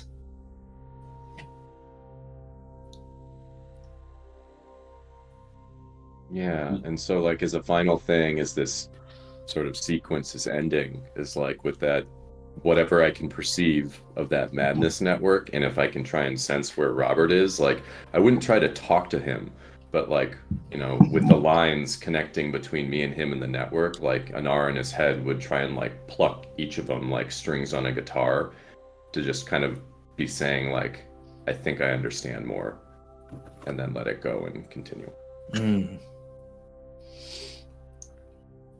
Tony, what this looks like to you, you feel Anar's hand kind of like limply go past your face and kind of bump you a little bit as he seems to be feeling out into nothing space in front of you. And all of you would see this as well. And I speak of him like, nah, I'm walking for the both of us. Relax. No, I'm sorry. I was just saying goodbye to someone. And that I'll see him later. We can continue. Right. Yeah. I don't ask any questions. I'm just like, sure. And as you round the corner towards the Guardian, where you saw him, you feel there's like that large kind of almost, dare I say, like open water, this underground lake of refuse and of overspill, and you feel the shift. You see the shifting of the water, and you feel that, and you see this almost fleshy like bubble begin to push towards the surface, and you see it opens almost like a popped pimple. It kind of folds out, and there within all of your stuff is a little bit like fleshy, like it's a little slimy. And there's a certain sort of like mucus that coats it, but like all of your stuff is pretty much preserved away from the elements aside from this really waxy, viscous material. And you hear this kind of presence. I have kept your things for you. Thank you. That was very kind. Yeah, I was under the impression that they're gone forever. It's not about kind. It's not about anything. It is duty. It is function. As you feel like as you see the presence in the water begin to twist and eventually begins to amass before you. Again, you see the bodies that are fused together into this weird kind of almost mouthless head of like three bodies all fused into the one. There's more so, instead of a mouth, it's almost like gills that seem to open and sound kind of, it seems like it takes in oxygen from its like like more gills that like exist beneath the water or that kind of are now exposed. It kind of inflates almost like a frog, and then it squeezes out, and that's how it makes it speaks. As you feel the wheeze as it inhales and then says, as it says, it's about duty. As you see these almost yellow crimson eyes stare at you as this warb ghoul stares you down. Certain primordial, all of you feel it to some extent, but there's a certain sort of fear of being devoured, of being taken and consumed by this shapeless thing. You don't even know how big it goes, how much more of it lies beneath the surface, or how big this thing is.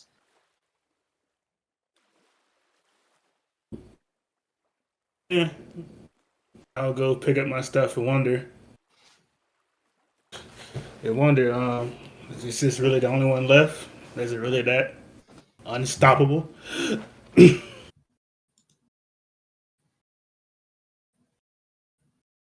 What about the rest of you? After. Oh, sorry. Go ahead. Crimson would pick up her duffel, kind of like sling it over her shoulder and be like, because it's all slimy. I'll get my little pistol. After hearing the word duty, I nod my head, and with Anar over my shoulder, like still on my shoulder, I'm walking to the duffel and I sling it over his shoulder. Yeah, and I'll kind of like lean in and whisper to your ear, "Don't forget Gloria, my little gun. But you should hold on to it for now." Right. And I'm like, in my head, I'm like, he named the fucking gun. As you pick it up, like I said, it's coated. It's at the bottom of like the little sack that it's made, and as you pick it up, it's just covered in this goop, and you just flick some of it off, and it's almost like this clear. If you've seen Ghostbusters, it's like the ectoplasm as you flick it off. There are some unkind words I was going to use, but we've got some maybe 18 and under audience, so I'll be kind.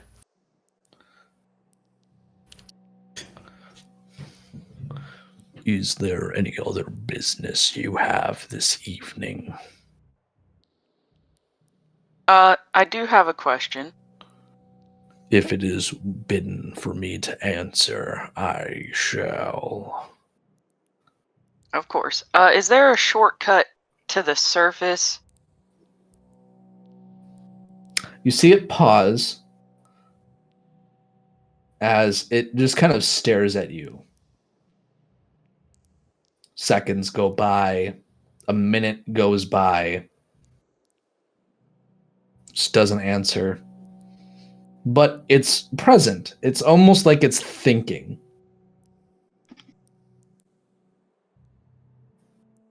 And you see it finally shifts. And if you want to see the surface. And he like the thing kind of shifts and you feel like if you've ever seen something loom over you before as a giant mass as it shifts and moves, there's almost like a fear of like, oh, is it gonna fall on me kind of thing? Or like what would happen is if it fell on me as it moves, its lumberous form.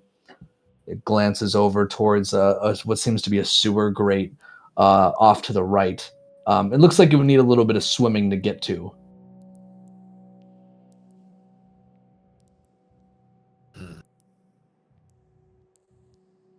Swimming through the sewer. Would a shortcut be smart? We got very specific instructions to get here. I'd rather not be stuck following Mark's chicken scratch for the rest of my time. The mayor has given you passage, and if my master bids it, then it shall be done. You are safe for your visit. The master has willed it, so it is. Very well then. Swimming through muck it is. I mean, it could be shit. Could be One of better us- than us. Go on. One of us could go crazy again, so I guess that's a plus of doing this. Yeah, and I don't got much left in me. Yeah, Noticing a you're pattern. looking a little rough, Tony. If you bring any Camarilla or Anarch down here next time, you will become one with me. I'll look at Hugh and Tony. You heard them. And I'll hop in the water. And I jest me like I'm flattered, but I'm already married. And I hop in the water. Marriage of flesh. To me, you are yet a virgin. And then I'll be like, He with just my call you- face. Remark to Tony, did he just call you matingless? I don't imagine Tony would get the Elden Ring joke. Crimson would get into the muck as soon as possible, hearing that, wanting to get the hell away from that thing. And as you Yes. do, I need you guys to roll me a Colton. Is there anything that you would like to do before we move on?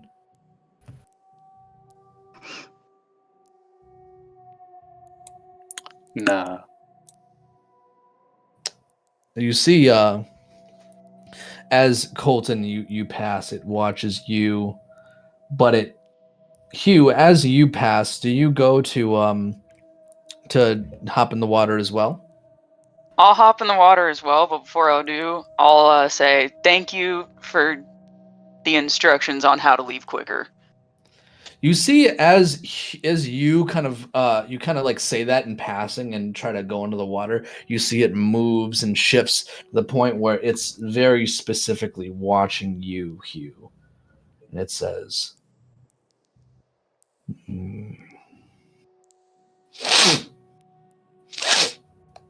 next time. And it moves and it retracts away from you almost like a worm and undulates beneath the water, disappearing. Freaky alien genotype. And I'm like, that piece of shit thought I was sweet. You hear that, Hugh? Oh, Tony, you don't want to know what it thought of me. I need to leave now. Yeah. You're a virgin, I'm not. Let's go. Yeah. Fuck you, Hugh. You don't want to be me right now, man. Yeah, alright. And I'm just gonna be shaking as I say that, like, I don't want to be here no more. Crimson would put a like pat his shoulder, like there. Jeez, you take it easy, man. But yeah, Once my body. I'm going back. No. towards the whole top. I imagine that you guys don't like tarry. I imagine that you guys kind of move quickly. Yeah, but Yeah. quickly, but not like erratically either. Yeah. Do any of you look in the water? No, I know I don't. I mean, Crimson's looking down at where she's stepping. I mean, I can imagine she can't see where she's looking down. As you step, all of you, you'd feel something shift for a moment beneath your feet, almost as if there's like movement underneath. It's almost like the ground itself kind of spins and swirls. And as you look beneath it, you see what seems to be various eyes staring up at you that open as you with contact, and you feel like it almost feels like you're walking on a trampoline, but in hindsight, you start to think about it, and you realize that it's a thin layer of flesh that you're stepping over. It's not like it's not quite like mud or like rock. It's shifting beneath every footstep, and it kind of squishes inward, and you feel like tendons begin to push down as you with every footstep. And as you finally make it to the sewer grate, and there's like running water that's like moving down, and you see what seems to be a ladder well that leads to the surface. Good I'll looking be out climbing here. that ladder. Crimson likes gross things, but I think it's a little too gross for her. And once she realizes it's like flesh, with every step, she's gonna be like, ew, ew. I'm just gonna 1,000-yard stare my way through this. Just 1,000-yard. Nope. Let's go. And what does everyone else react to as you guys are moving through this kind of fleshy surface? I'll say Simon really doesn't get in his mind. He's kind of focused on external things at the moment. Okay. So and Nara, I imagine you don't really care. No, I mean, so Anar wouldn't perceive it, but like with Tony still by him, like hearing that we're going out, he'd kind of like whisper to him, like, "Does anyone have some sunglasses or something that I could cover my eyes with? I don't want to draw attention when we leave." We're all covered in poop. We've all been injured. I think we're gonna draw attention no matter what. Just keep them close. Crimson has like long bat sleeves on. She'll rip one of them off and tie it around his eyes like a bandana. Thank you. And I'll point out, actually, I haven't been injured. And as you guys ascend, I need all of you to roll me a wits awareness as you arrive to the surface. Yay.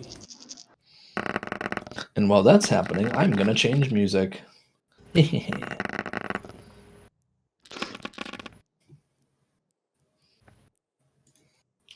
All right, I'll go through that in a moment.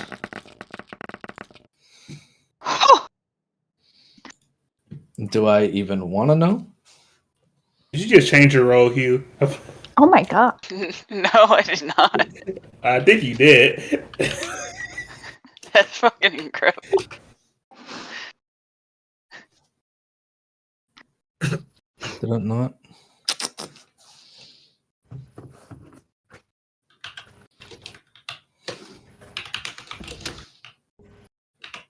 Are y'all cheating? I swear to God, if y'all cheating. Oh, we all roll bad, and you're like, oh, it's just the dice. We do good, and you're like, you're cheating. Yeah, there's something going on here. That's a little suspicious reaction, but okay. Sussy. Oh. I'm not allowed to roll my own dice anyways. Come on. Colton had to, just for context, Colton had to leave. So we'll just say that he, out of meta, he says he has something to take care of and departs from the coterie. Just so we're clear. Okay, so Hugh. Okay. So Hugh, that's Jesus, 2, 4, 6. Anar, nothing. Simon 1, Tony 3, Crimson 4. Okay, so as you ascend to the surface, you're immediately assaulted with fresh spring air of the night. As I was describing earlier, the mist kind of hangs low in Chicago as the air seems like a soft breeze. It's very different than this putrid place that you just were from. But Anar, it feels so empty to you, all things considered. And as you ascend, there's a certain level of in the block 37, you get this weird sensation that it's almost like a culture shock as you arise from the labyrinth. You it's kind of uncanny that something so monstrous lives just not far beneath the surface.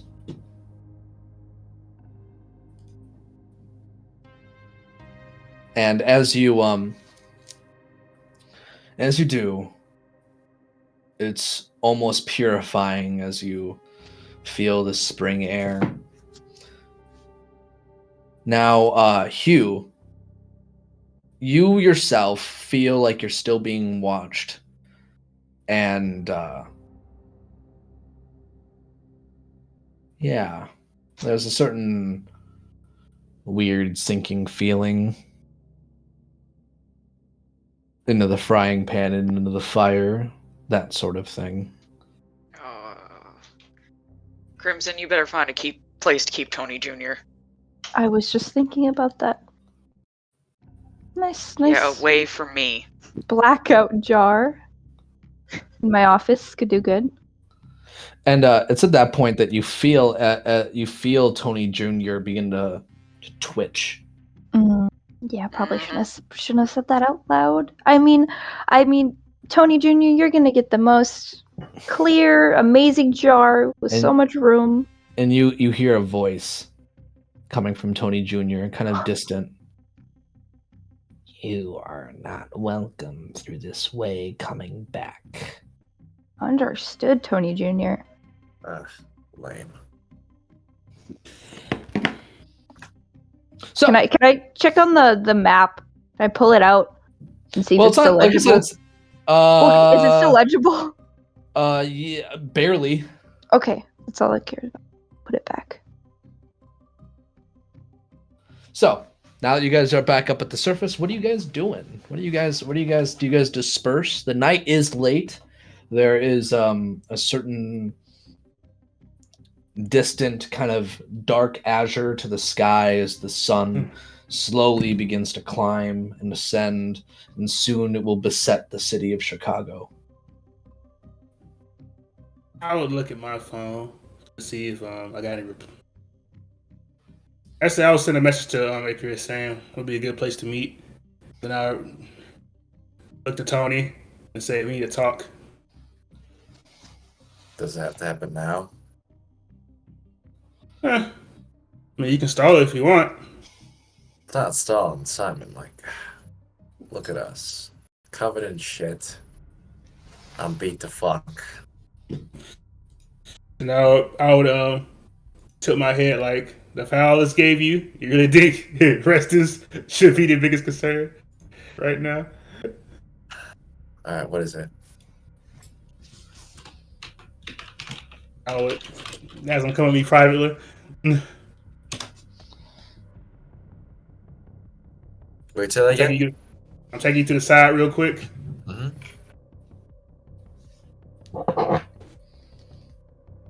Person I seek underground, Brigitte. You once asked me for proof. Should be a nice bit of proof and a bit of leverage for you. What are you talking about, Simon? Justice is gonna be gunning for you eventually. Again. I figured as much.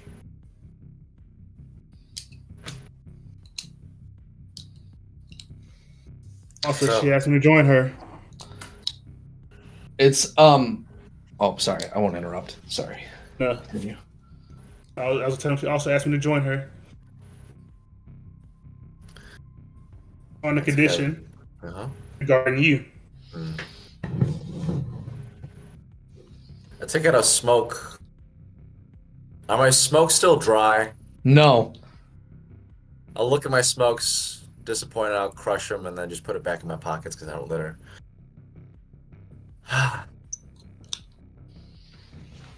Well, I'll tell you what, Simon.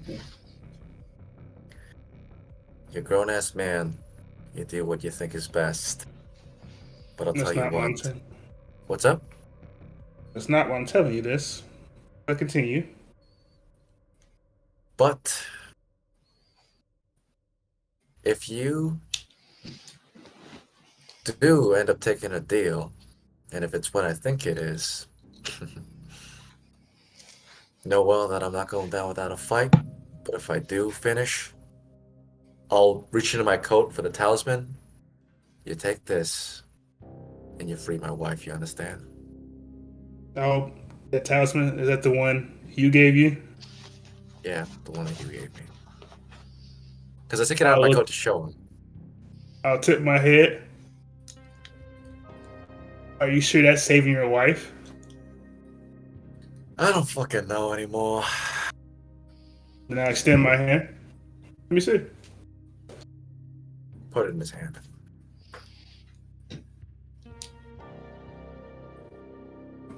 Can I do an investigate? Yeah, you can roll me an intelligence occult. Well, it depends what you're trying to glean from it. If you want to tell me what you're doing with it, that would help, or what you're looking for.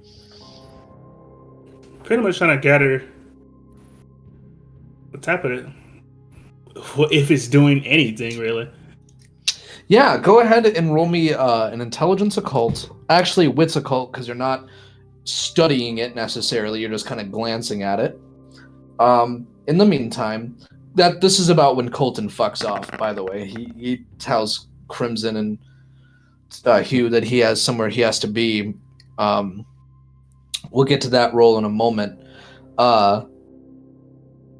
Crimson, this is when you feel your phone exploding. You're back up to the surface. Yeah, I look at it immediately. It's a bunch of texts from Tim, and the last one is, "Where the fuck are you?" She leaves immediately.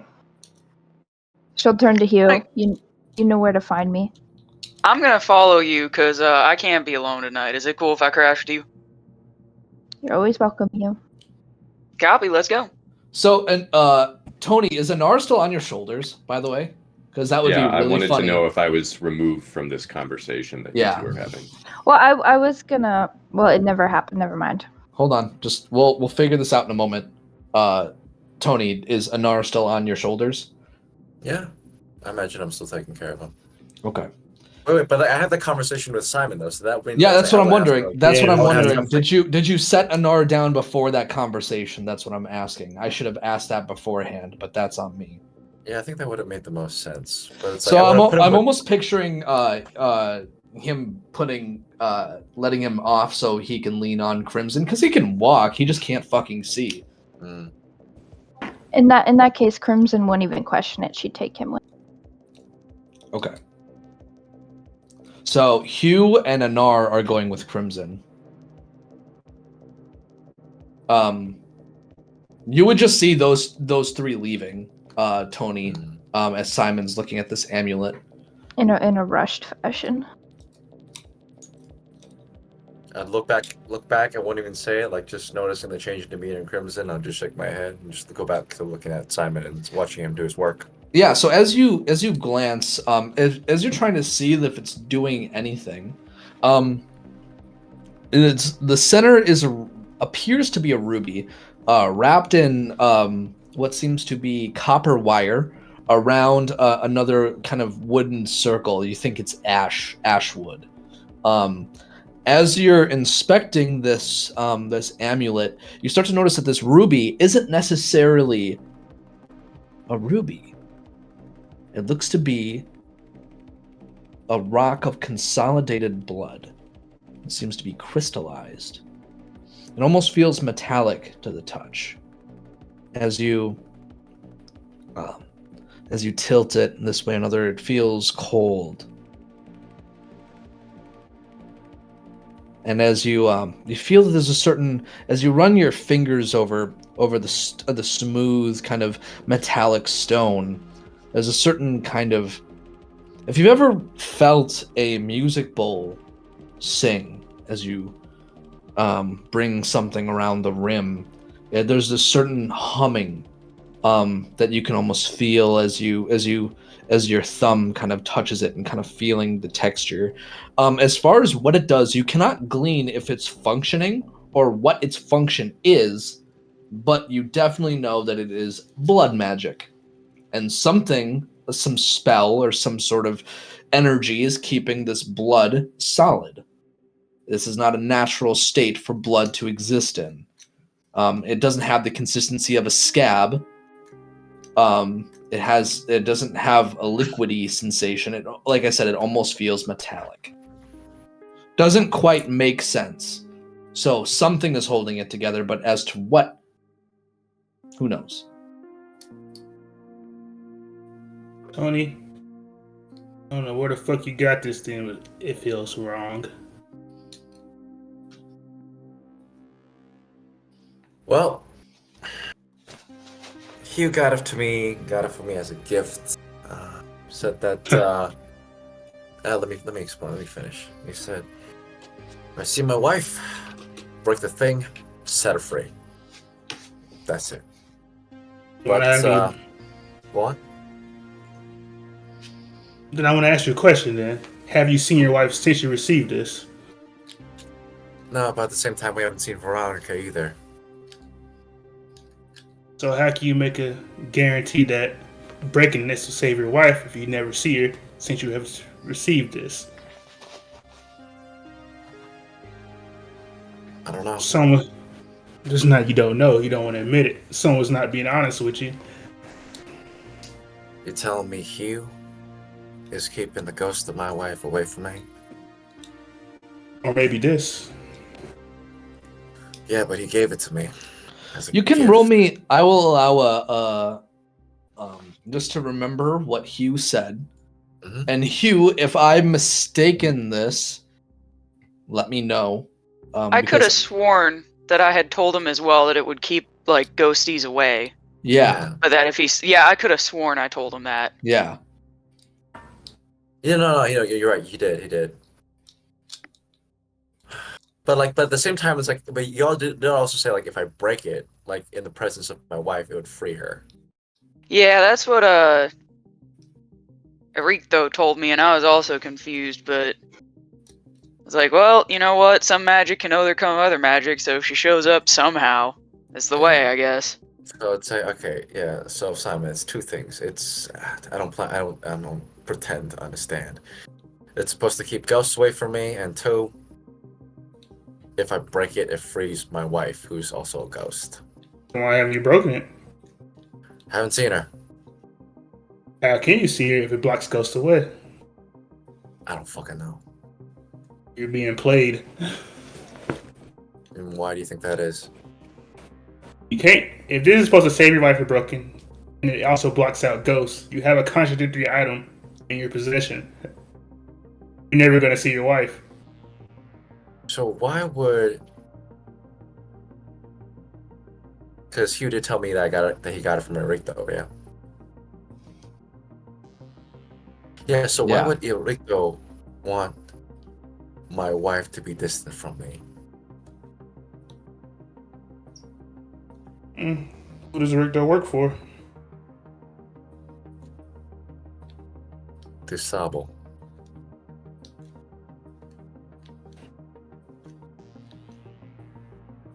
Oh, look at him. Do you want to see your wife?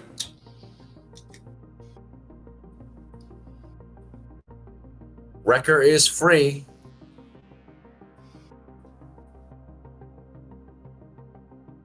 So then I'll place my hand out.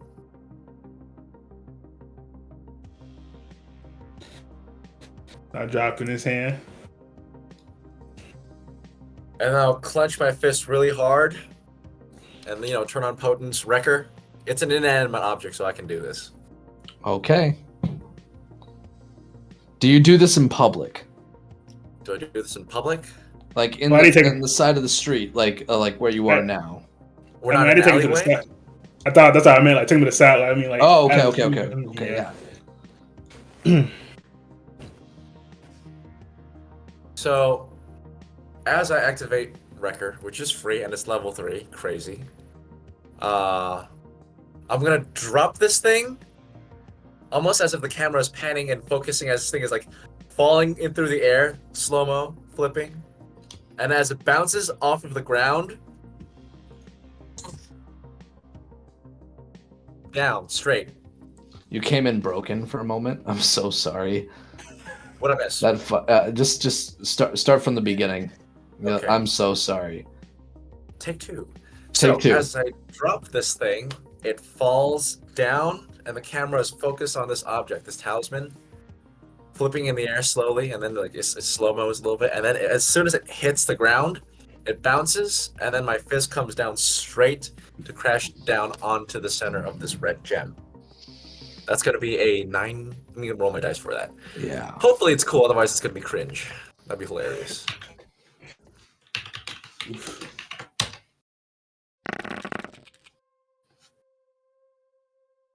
Ooh. Interesting.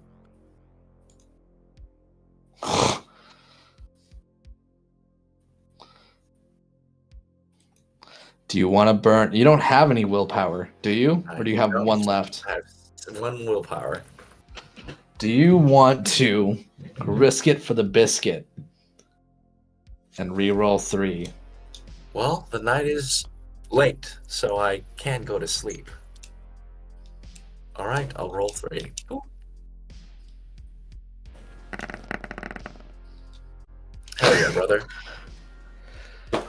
Okay.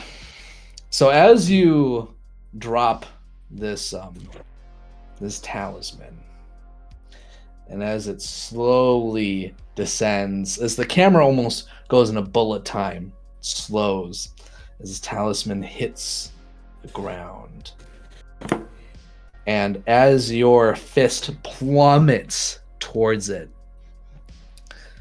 as soon as it makes contact, I need you to roll me a dexterity athletics. Dexterity athletics. Boop, boop. Okay.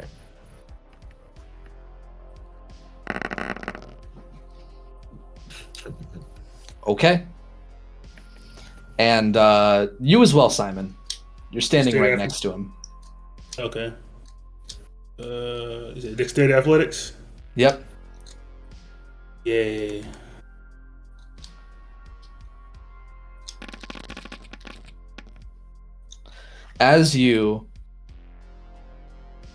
Tony, as you hit this talisman, there's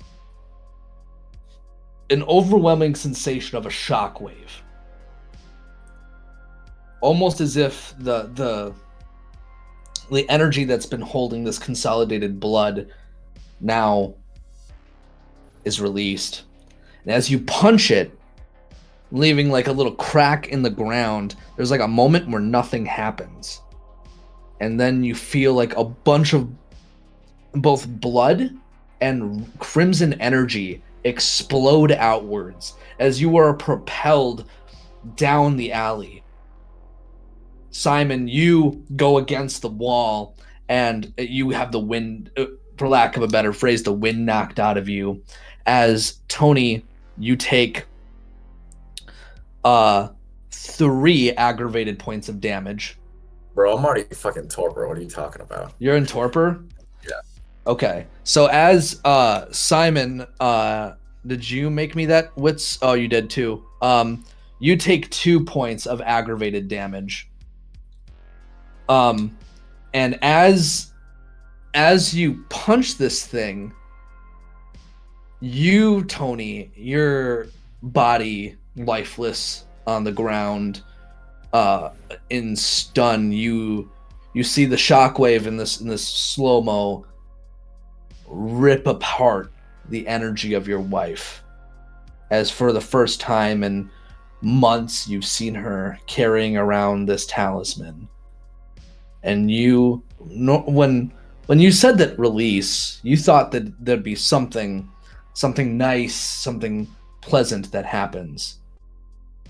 But this looks violent.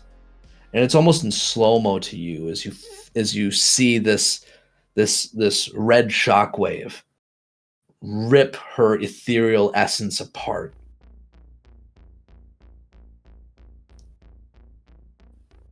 So I'm already in torpor, so it's like literally the scene in Blade Runner 2049, Gosling in the snow, just like he's dead, dying, just like.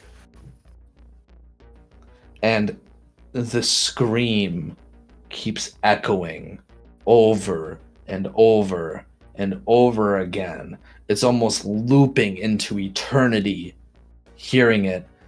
Simon, you see this ghost like get ripped apart as well, and you've seen Tony's wife before. You saw what happened, and you're left, I'm imagining, fairly stunned as you see that all that's left of where this gem was is just a large, very large puddle of blood, of like all of this blood that was held together. And then you see it slowly start to pool and shimmy away, and almost like it's like a little river that's going, it's just moving around down the alleyway. Well, I have two thoughts. I have thoughts to pursue it, but then I always turn to Tony and see that he's done. He's out. Yeah, he's super out. Now, Crimson, Anar, and Hugh, you would hear this shockwave and this scream, and you'd see a bunch of motherfuckers like stop and like, what was that? Like a bunch of people just like looking around, a little confused, and you'd see maybe the little red shimmer. I'm gonna close my eyes very slowly and be like, tell me he didn't. Didn't what, Hugh? I'm just gonna put my head in my hands and start shaking my head. Didn't what, Hugh? Crimson, your phone begins to ring. Fucking pick it up. Where are you? What is going on? I'm on my way. You better be. Hangs up. I am. Fucking, you better be able to walk and talk, Hugh. We gotta go. Well, I'm gonna guess Tony's fucked up. We gotta go pick him up and then run to the club. I don't have time. I'm going. You can stop All playing right. if you want. Meet you at the club, and I'm Yeah. gonna run back to where Tony and Simon were. As No. Crimson's kind of like running with an arm in her arm, like on over her shoulder. All right. Simon, what are you doing? I'm picking Tony up and getting out of here because that'll cause a scene. Oh, yeah. You begin to see onlookers begin to kind of like begin to crowd around the alley entrance. Like, what was that? A couple people giving a wide berth. Is it a gas leak? You hear like a couple people whispering. A lot of them drunk on their way back home after like a bender of various house parties. How do you pick Tony up? Like, you just kinda, do you look? There's people watching you now. Do you look like you struggle? I'm trying to get him, I guess, in the way. On the last hand, I'm trying to get him like in a piggyback position in the way, carrying him. Okay. So it doesn't look too questionable. Yeah. Awkward. You hear someone's like, "Hey, do you need me to call an ambulance?" No, I got it. He got drunk. So someone call an ambulance. I've seen alcohol poisoning before. That looks like alcohol poisoning. He looks like shit. And you see some people like pulling out phones. At that point, I'm trying to get out of here as fast as I can. It's only running with Tony on me back. As fast as you can, like kindred fast. Not humanly fast because I'm. Okay. I am. Maybe when if I'm out of eyesight, then Kendrick fast. But yeah. Okay. Hugh, roll me a dexterity athletics, and Simon, roll me a dexterity athletics, because this is all happening very simultaneously. I need to see who gets out of there first. Okay.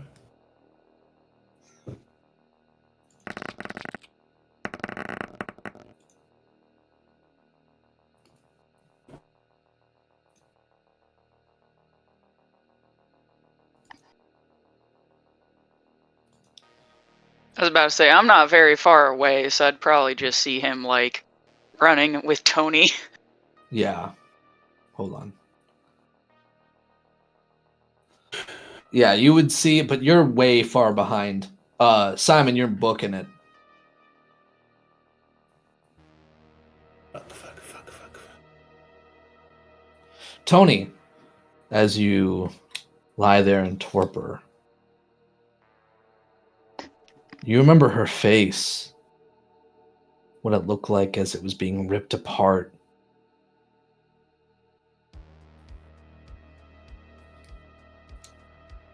What are you thinking about?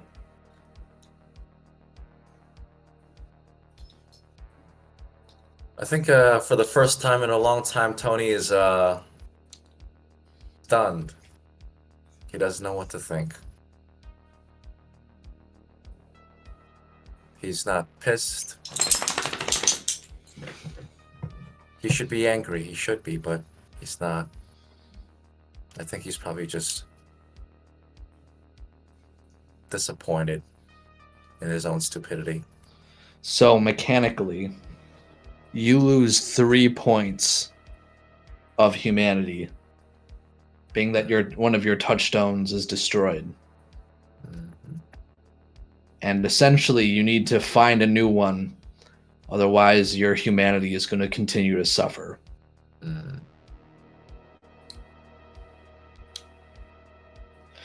This is one of the things that keeps you sane. It keeps you from giving in to the blood of Cain. Keeps your voice your own as the blood calls. And now you just destroyed it with your own hands. Unwillingly or otherwise.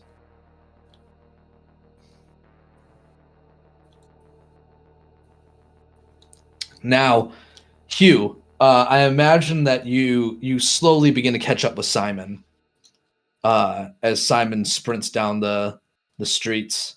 Simon, where do you go? We're in a city, are we? Yeah. You roll me a wit streetwise, because you're still figuring that out. You have no idea. Okay. What street was that? Oof. How far away am I from Simon at this point? I'm gonna say you're about a block away. Okay. Okay. So you kind of recognize that you're give me one moment. I'm sorry. I have a map of where the 37th block is. Just give me 1 second. So you're kind of give me 1 second. I'm sorry. I don't know why I didn't have this up before. Yes, of course. The consequences of my actions. Why is it so small? Jesus. All right. That's what she said. Of course. Oh, sick burn. So you're kind of next to Illinois Central Golf Station. You're in the midst of downtown.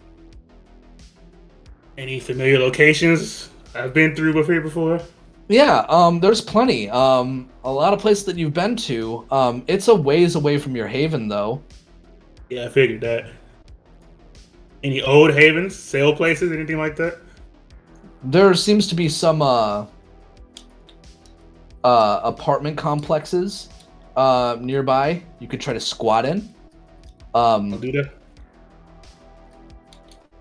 Hugh, I'm imagining that you're trying to signal for Simon.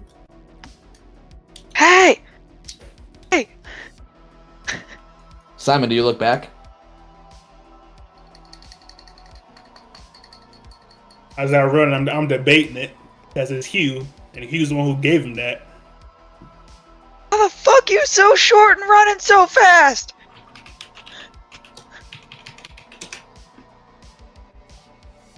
I'll look back. Yeah, as you do, you'd see Hugh chugging behind you. What the fuck did you do, Hugh? What the fuck did you do? You the one who gave him that thing. And who's the one that broke it? You guys hear sirens approaching. We don't have Yes. time for this, god damn it! And catch the hell up. Goddamn Wolverine motherfucker, let's go! Out of game, that's really funny. As you, I imagine that you try to move into one of the apartment complexes. Yes. Roll me a wits awareness to see if you can find any unoccupied doors, or doors that seem like they're maybe have been left open. Can I rouse the blood and make this a bit more? Of course. Go ahead and make me that rouse check. Isn't that 100 dice?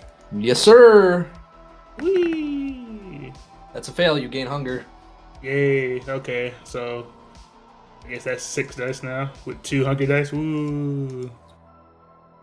Power to hunger.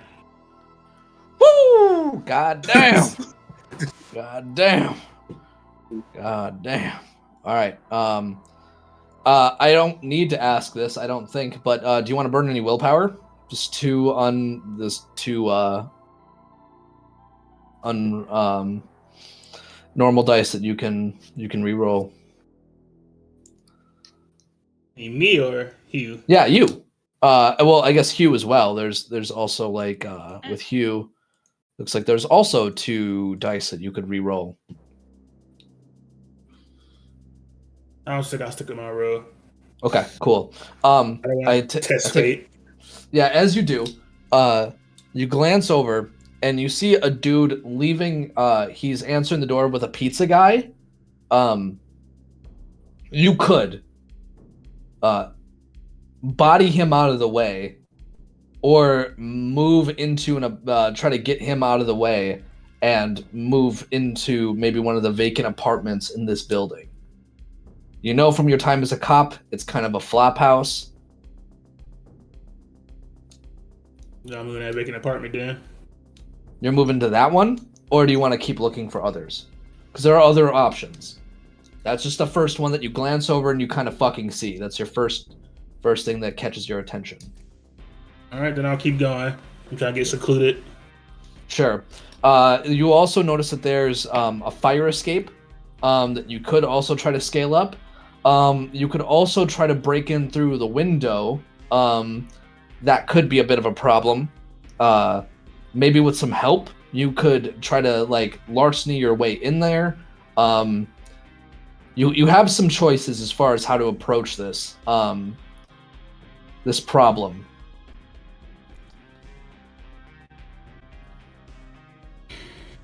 I'm taking up that fire escape then. Okay. Hugh, do you join him? Yeah, I'll join him. Okay.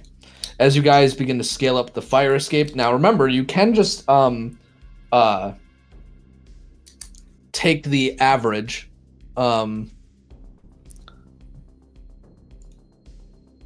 Or, sorry. Yeah, you could try to just roll me a dexterity athletics.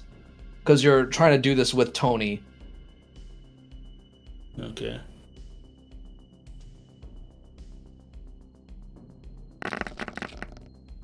Now I'll do a reroll. Oof. God damn. God damn. Okay, 3 successes. What about you, Hugh? Dexterity athletics. Yep. I mean, you don't have to. It's not as hard for you, but you can make me another roll to maybe try to. If you want to come up with something, a way to make Simon's job easier, maybe on the lookout for vacant apartments as you climb up, because you're not carrying a whole ass Tony as he's trying to climb up a fire escape. I'll look out for vacant apartments then and try to see if there are any empty while I'm give me a climbing up. wits awareness. Okay. It's not nearly as hard for you climbing up, but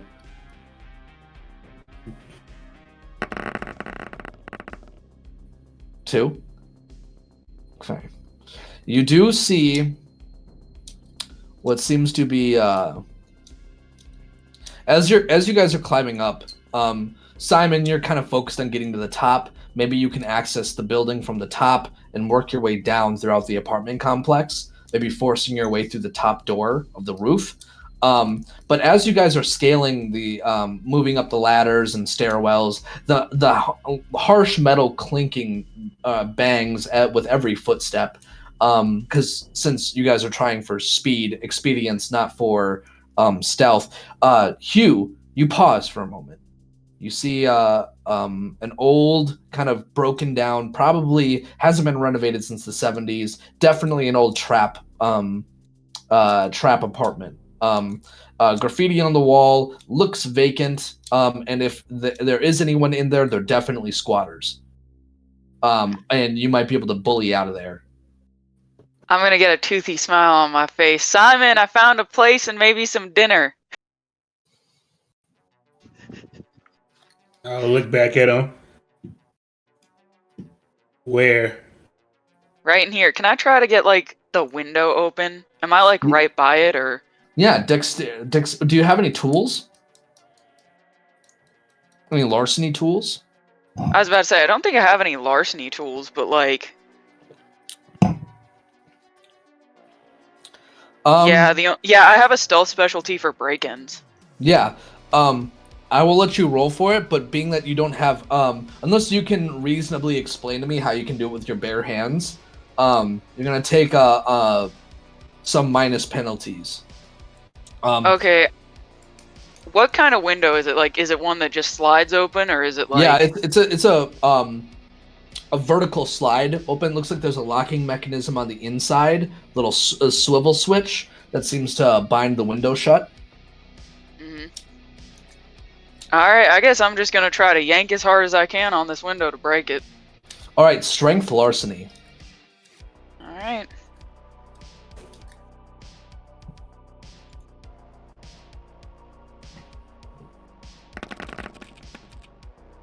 Goddamn. And lucky for you, it doesn't take that much, being that kindred are significantly stronger than humans. So as you, if you want to describe to me how you do it, flavor it how you want. Well, I got like a partial bestial fail, right? Yep, you still doesn't mean that you fail the roll. Maybe you can role play it as it's more difficult for you.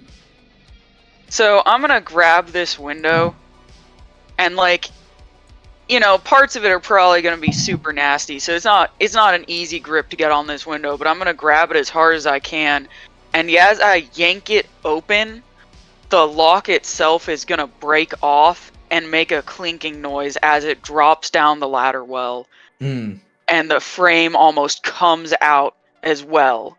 But the window is open after a large amount of noise, and I'm just gonna scramble my way in there. You hear a voice, dude, what's that, man? Simon, Hugh, you go in first. Simon, I'm imagining you clamber in after. Correct. We're gonna put a pin in this, and then move to Crimson and Anar. Crimson. Yes. As you're navigating and moving towards your club, do you hail a cab? How far would you say we are from? About 10 blocks.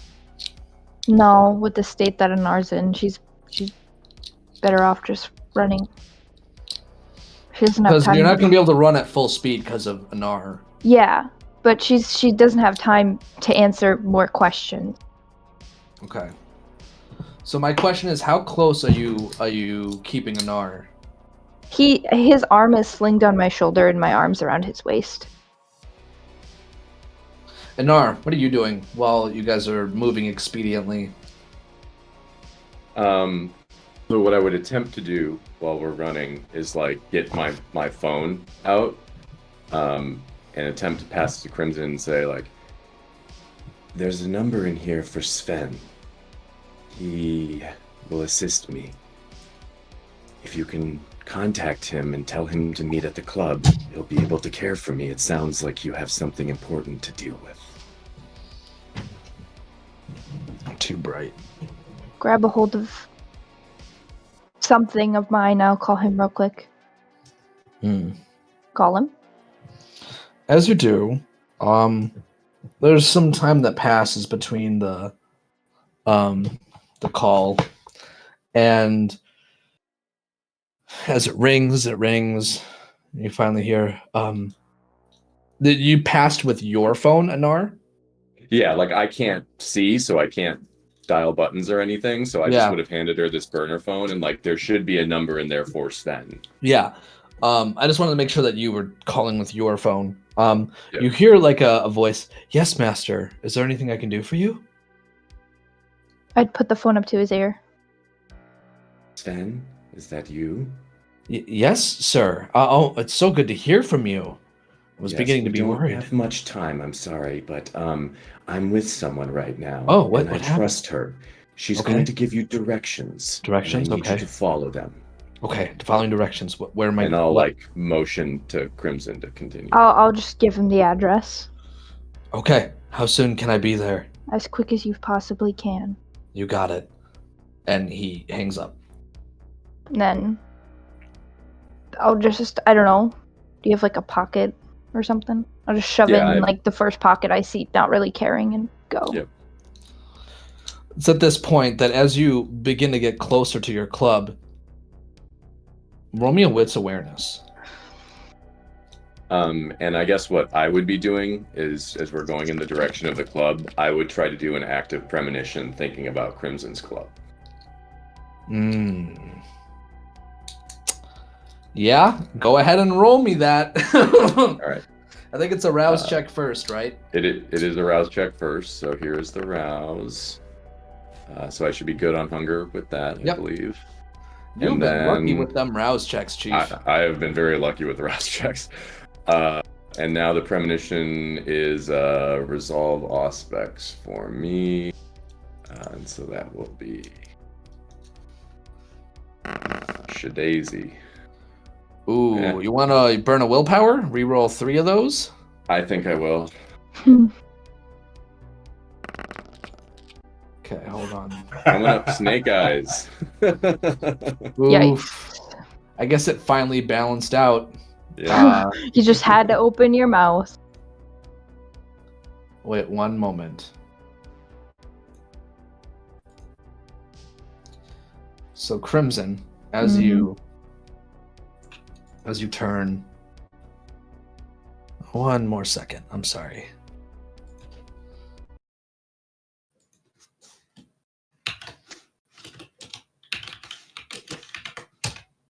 Oh, I'm stupid. Don't mind me. I'm double stupid. Oh my god. There we go. As Anar, as you pull on your powers of premonition, you, with your eyes blinded, you feel that the premonition isn't actually strong. Like, you feel like there's something off, but something occurs to you. Without your vision, your premonitions, even though they might not be as clear, they come in more saliently. Like, the sensations that touch you are stronger. You feel more.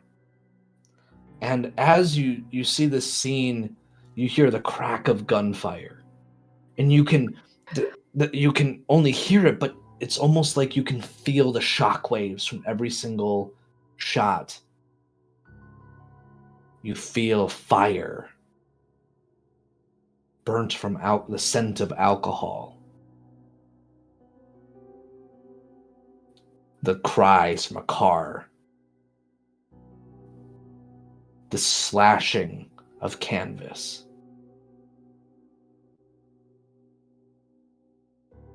And then you come to, but it's so much, even though the premonition wasn't that strong, it was so much more real. It's almost like depriving yourself of that your sense of sight makes your premonition more potent.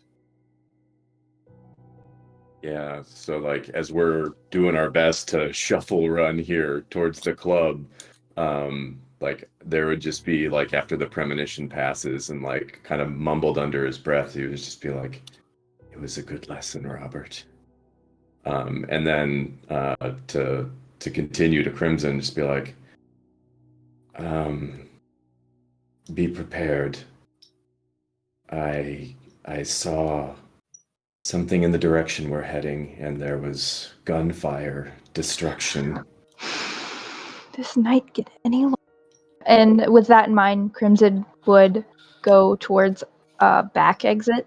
Yeah, as you round the corner really quickly, because right as he says that, you round the corner to your club, to Shadowed Heart, and you would see that there are cherries and berries outside, law enforcement asking questions, interviewing what seems to be Iris, jotting down on notepads as she's kind of leading them around. And as you round through the alley to the back, you can see that someone broke in and vandalized your club.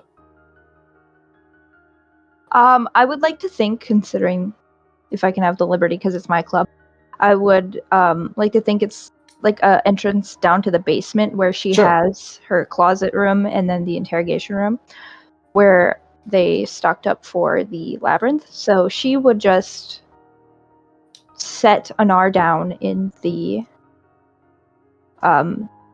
interrogation type room and tell him to wait there.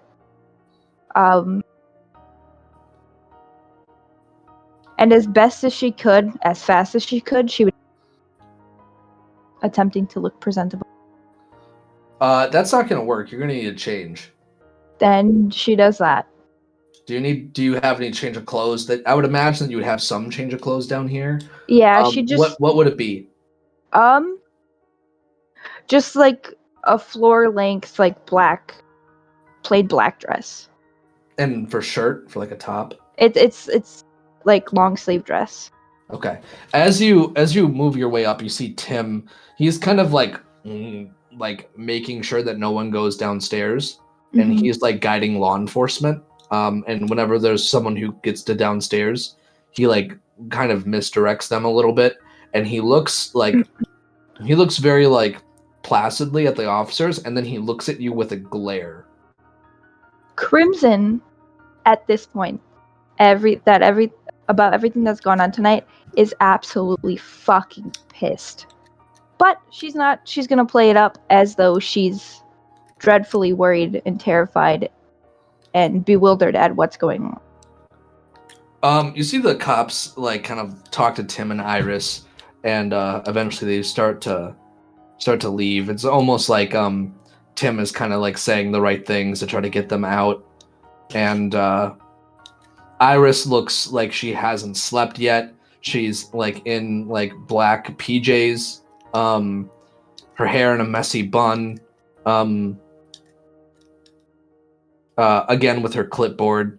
And as you look at your club, you see that there's shattered glass, slashed paintings, and even a small-time fire that seems to be attempted to start. Like the glass windows that like are on the inside of the club, looks like someone breached them and threw some sort of Molotov cocktail in there.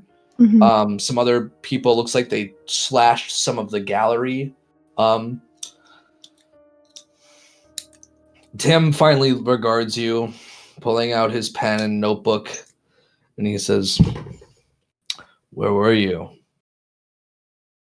Names. We don't know yet. Are you close to figuring it out? Or do I have to go on a chase? Listen, before you get your panties all in a whatever, I'll have you know that insurance is going to cover this. The club itself will be fine. It's going to take a couple nights to get this fixed. I think it was more about a message. Now, I'm not stupid. You've been making a lot of enemies. You should probably stop that. And he walks Easier away. said than done, Tim. She'd say under her breath. Now, I'm going to do a walk around and check cameras. Again. You do whatever it takes to convince Ballard that this was a one-time thing. Got it. Despite what you might think, your responsibilities lie here, not gallivanting around with your friends anymore. You have responsibilities now. Are you done with the lecture, Tim? Listen to what I am saying. Whatever I have to say, I'm going to have to explain to Ballard. I thought I was doing that. No, because Little Miss Pretty Princess has me for that. I'm the one that has to take the heat. I'm your security consultant. So next time you decide to run off and play mystery kids, keep that in mind. You can't go far. This would have been a lot easier if we had an opportunity to put out the fires earlier. There are consequences to you leaving. Now I want you to think about that while I spend the next 2 days getting my ass reamed by Ballard. And he turns and he looks at Iris, and he looks at her and he says, "See to her, make sure she's okay. You smell awful." He looks back at you, Crimson, as he goes upstairs to the security room. Now, Crimson will kind of laugh under her breath, seeing as she's been a lot closer than maybe anybody realized, like right under the nose of the city. So like, yeah. And on that note, we pan back over to Tony, Simon, and Hugh. You hear some scampering footsteps, Simon, Hugh. You seem to be going to a bedroom. As you look around, you see needles scattered about. Simon, I take it you proceed into the bedroom. You too, Hugh? After putting Tony aside against a wall? Yeah. Yeah, I'll try to kick the needles away before Simon sets them down. As you open the door, Simon, whoa, listen, we didn't want any fucking problems, man. We'll go. We didn't see anything. I would like to activate Eyes of the Beast and utter a command to these people. But I know how to make a rouse check for Eyes of the Beast. Do I? Actually, No, sure. Eyes of the Beast I think is free. Okay. This would be a, I guess, an intimidation situation? Yeah, intimidation. We'll say,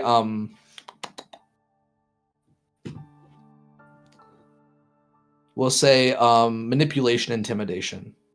Any other rows? That's what you get. You can. It depends on how you intimidate. You said that you just look at them, right? Look at them and say, leave. So, yeah. I know that's considered. Yeah, manipulation, intimidation. I'll allow you to use strength if you do some sort of thing to like physically like scare them. I got an idea. I like hit the wall and say leave. Okay. So. As you punch the wall and say leave, do you do it with inhuman strength? Yeah, I think I would try to hold back, but probably end up not, considering the stress situation. Okay, strength. Intimidation. Yeah.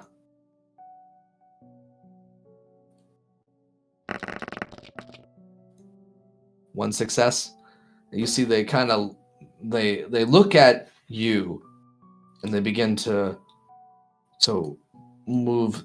One of them is obviously in a dopamine, or sorry, like like a heroin fog. Hugh, as you watch them leave, you see perfectly good blood bags leaving for Tony. Tony wouldn't like these blood bags. Simon, I'm gonna let them go, and then I'm gonna turn to Simon.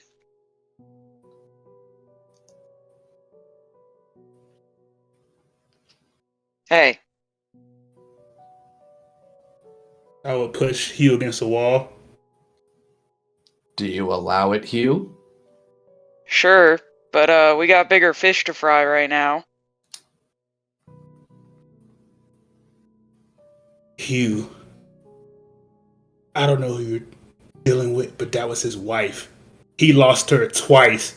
What the hell are you doing with that thing? I'm not the one that broke it. Let's go fix up Tony and have this conversation with him present. He hears Tony, us. you can hear. I was gonna say you can hear everything perfectly. As the scene with our coterie fades out, Tony, do you have any closing thoughts for us?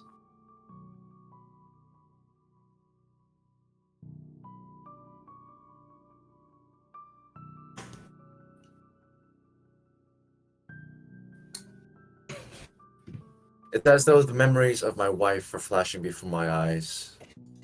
It's as though all of my time in undeath, the things that I've said, banana. And in the background of that is the echoes of her screams in agony as she's dying. It's like, I'm so glad to see you. And in the back of it, still that screaming. And then that conversation that I had when we were in that bunker. My wife. Mine! You know, I can't really scream out here, but you know that. That's fucking. And as the scene pans away, we see a single figure going through a beaded door in a dark, dark room. Man, you always gotta keep the lights off. I don't know why you insist on doing it like this. And suddenly faulty light switch flickers and we see a woman, blood dripping in a bed of ash of incense. Drop, drop. The camera slowly pans past her hand as we see the Nosferatu from before standing in the doorway. As we see a woman with dark hair, a blindfold over her eyes, gazing in what eyelessly into the smoke.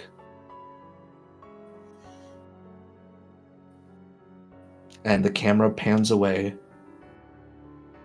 as a slight smile quirks side of her mouth. And she begins to laugh. And laugh. And laugh. And it's there. That will end our vampire story. For now. Now, because we're switching things up a little bit, if you guys have any closing remarks that you would like to make, go for it. Chat, if you guys want to put when this is uploaded on YouTube, please, I genuinely ask you, please give us as much feedback as possible. Anything that I or anyone else here did right, wrong, and if we did something wrong, please tell me, give me some suggestions on how to give us some suggestions on how to improve. What maybe your favorite moment was, and yeah, what are you most looking forward to? We call them pros, cons, and favorite moments. If you have anything that you would like to say to us, please. We're gonna do a quick around the rosy here about like little bits of feedback for you guys here, and we'll sign off. We'll give you guys a little bit of time to put it in the chat. Simon, we'll start with you. Do you have any closing thoughts for the audience for tonight? I don't trust jewelry. Yeah. Especially from you. Gotcha. Anything else you would like to add? Yeah. Okay. It feels like, I don't think I'm good for now, but I'm kind of at that stage of formulating thoughts. That's okay. That's okay. Crimson. I mean, Jesus Christ, this is not how I thought this session would go. This is not the direction I thought we would end up in. So many questions. So many questions. So many unanswered questions. So many people to beat up. Mm, Oh my god. Okay. Tony, how you doing there, bud? I know that was a lot. A little bit. I know we pushed some lines and veils there a little bit. How you doing? You doing okay? All it takes is one bad day to reduce the sanest man alive to lunacy. Thus begins Tony's true villain arc. Oh shit, let's go! Oh yeah, let's go. I'm so ready for this. I am so down with the sickness. That's Tony fucking... ain't playing nice no more. Tony ain't playing nice no more! Alright, do you have anything else to add, Tony? No, but like that was like again, I was not expecting that, and like when that happened, I'm like, okay, like I was like, okay, I know what this feeling is. I'm Ryan Gosling every single fucking time. Picture impending. Yeah, and it's like it's even crazier because it's like because I'm in torpor, there's no way for me to express this experience. It's all just this screaming in my head. Yeah, and who knows how long that you're gonna be there like that. Yeah. All right. Crimson. You said I already did you. Oops. That's how in the moment I am. Hugh, what do you got? Press Simon to break something and make a whole mess of things and get the cops called again. Wait a minute, it wasn't even Simon. What? It wasn't me this time. It wasn't even Simon. Hold on there for a second. I don't know. Simon was the one implanting ideas, saying all sorts of things. To be fair, he brought up a point that nobody had brought up yet. Yeah, I was gonna say. I asked a question. Yeah. I didn't make it sense. He asked And the question. Tony did the action. Tony didn't put any points in intelligence, so he didn't have enough wherewithal to question Simon's question. And now Tony's gonna have to drink some of my blood, and we're both gonna be gay. Okay. I think at that point, I don't think he's gonna care anymore because that's the thing, like because he had that like. Is it still a restriction, or just not care at that point? I don't think he'll care. Psychotic break, maybe. Yeah, we'll see what happens. We'll give it some time. Really quickly. Anar, there was a lot going on for you this session. Same with a lot of other kindred, but Anar, there was a lot of subtle but big moments. This was there's only one word for this session, and it's juicy. I'm sorry, I was over here just like doing backflips in my head. So much amazing stuff happening. So I could talk for a long time, so I don't want to monopolize. So just juicy, and I'm just looking forward to so much about the stuff that came out of this session. So I'm so glad you're excited, especially coming from other systems. It's really good to see you playing in with Vampire more and more, because it can be a hard system to kind of glean, being that it's so focused on political intrigue and whatnot. So, I love it. The intrigue's definitely there. Good. On that note, we got some compliments over our dice effect tech boy. support. So awesome. Thanks again for that, because Take it that in. is all our tech support. Rachel, she's amazing. She's the reason why I'm able to put so much focus into storytelling instead of like trying to run a game and storytell or run the mechanical side of things and run everything. Again, just to reiterate, respect your players' lines and veils. Like everyone is gonna be I know them all, and I have notes of them, and we usually have debrief sessions after heavy sessions like this. A little bit more detail off stream to make sure everyone's okay, and everyone's good. On that note, we would like to thank the people and bands and groups that allowed us to use their music, and that the music.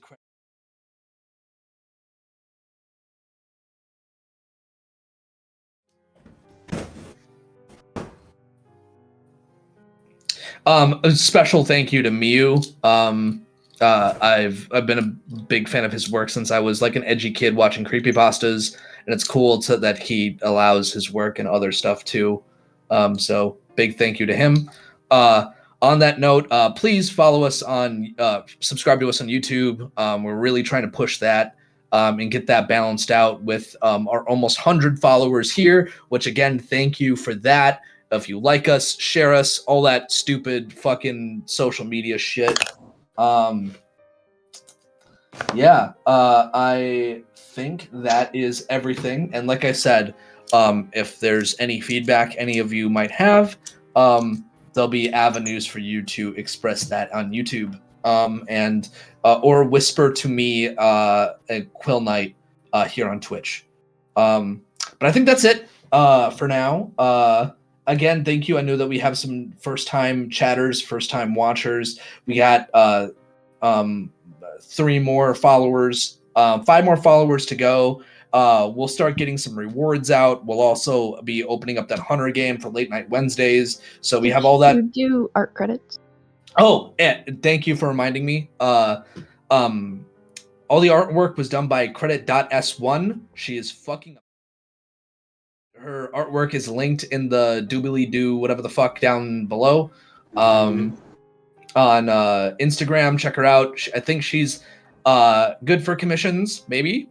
I think. So if you liked our art, and she's also going to be doing all the art for the Hunter game, so she's also really fucking awesome for that. Yeah, I think that's everything, unless I'm forgetting. Yeah. Good evening, everyone, and stay safe.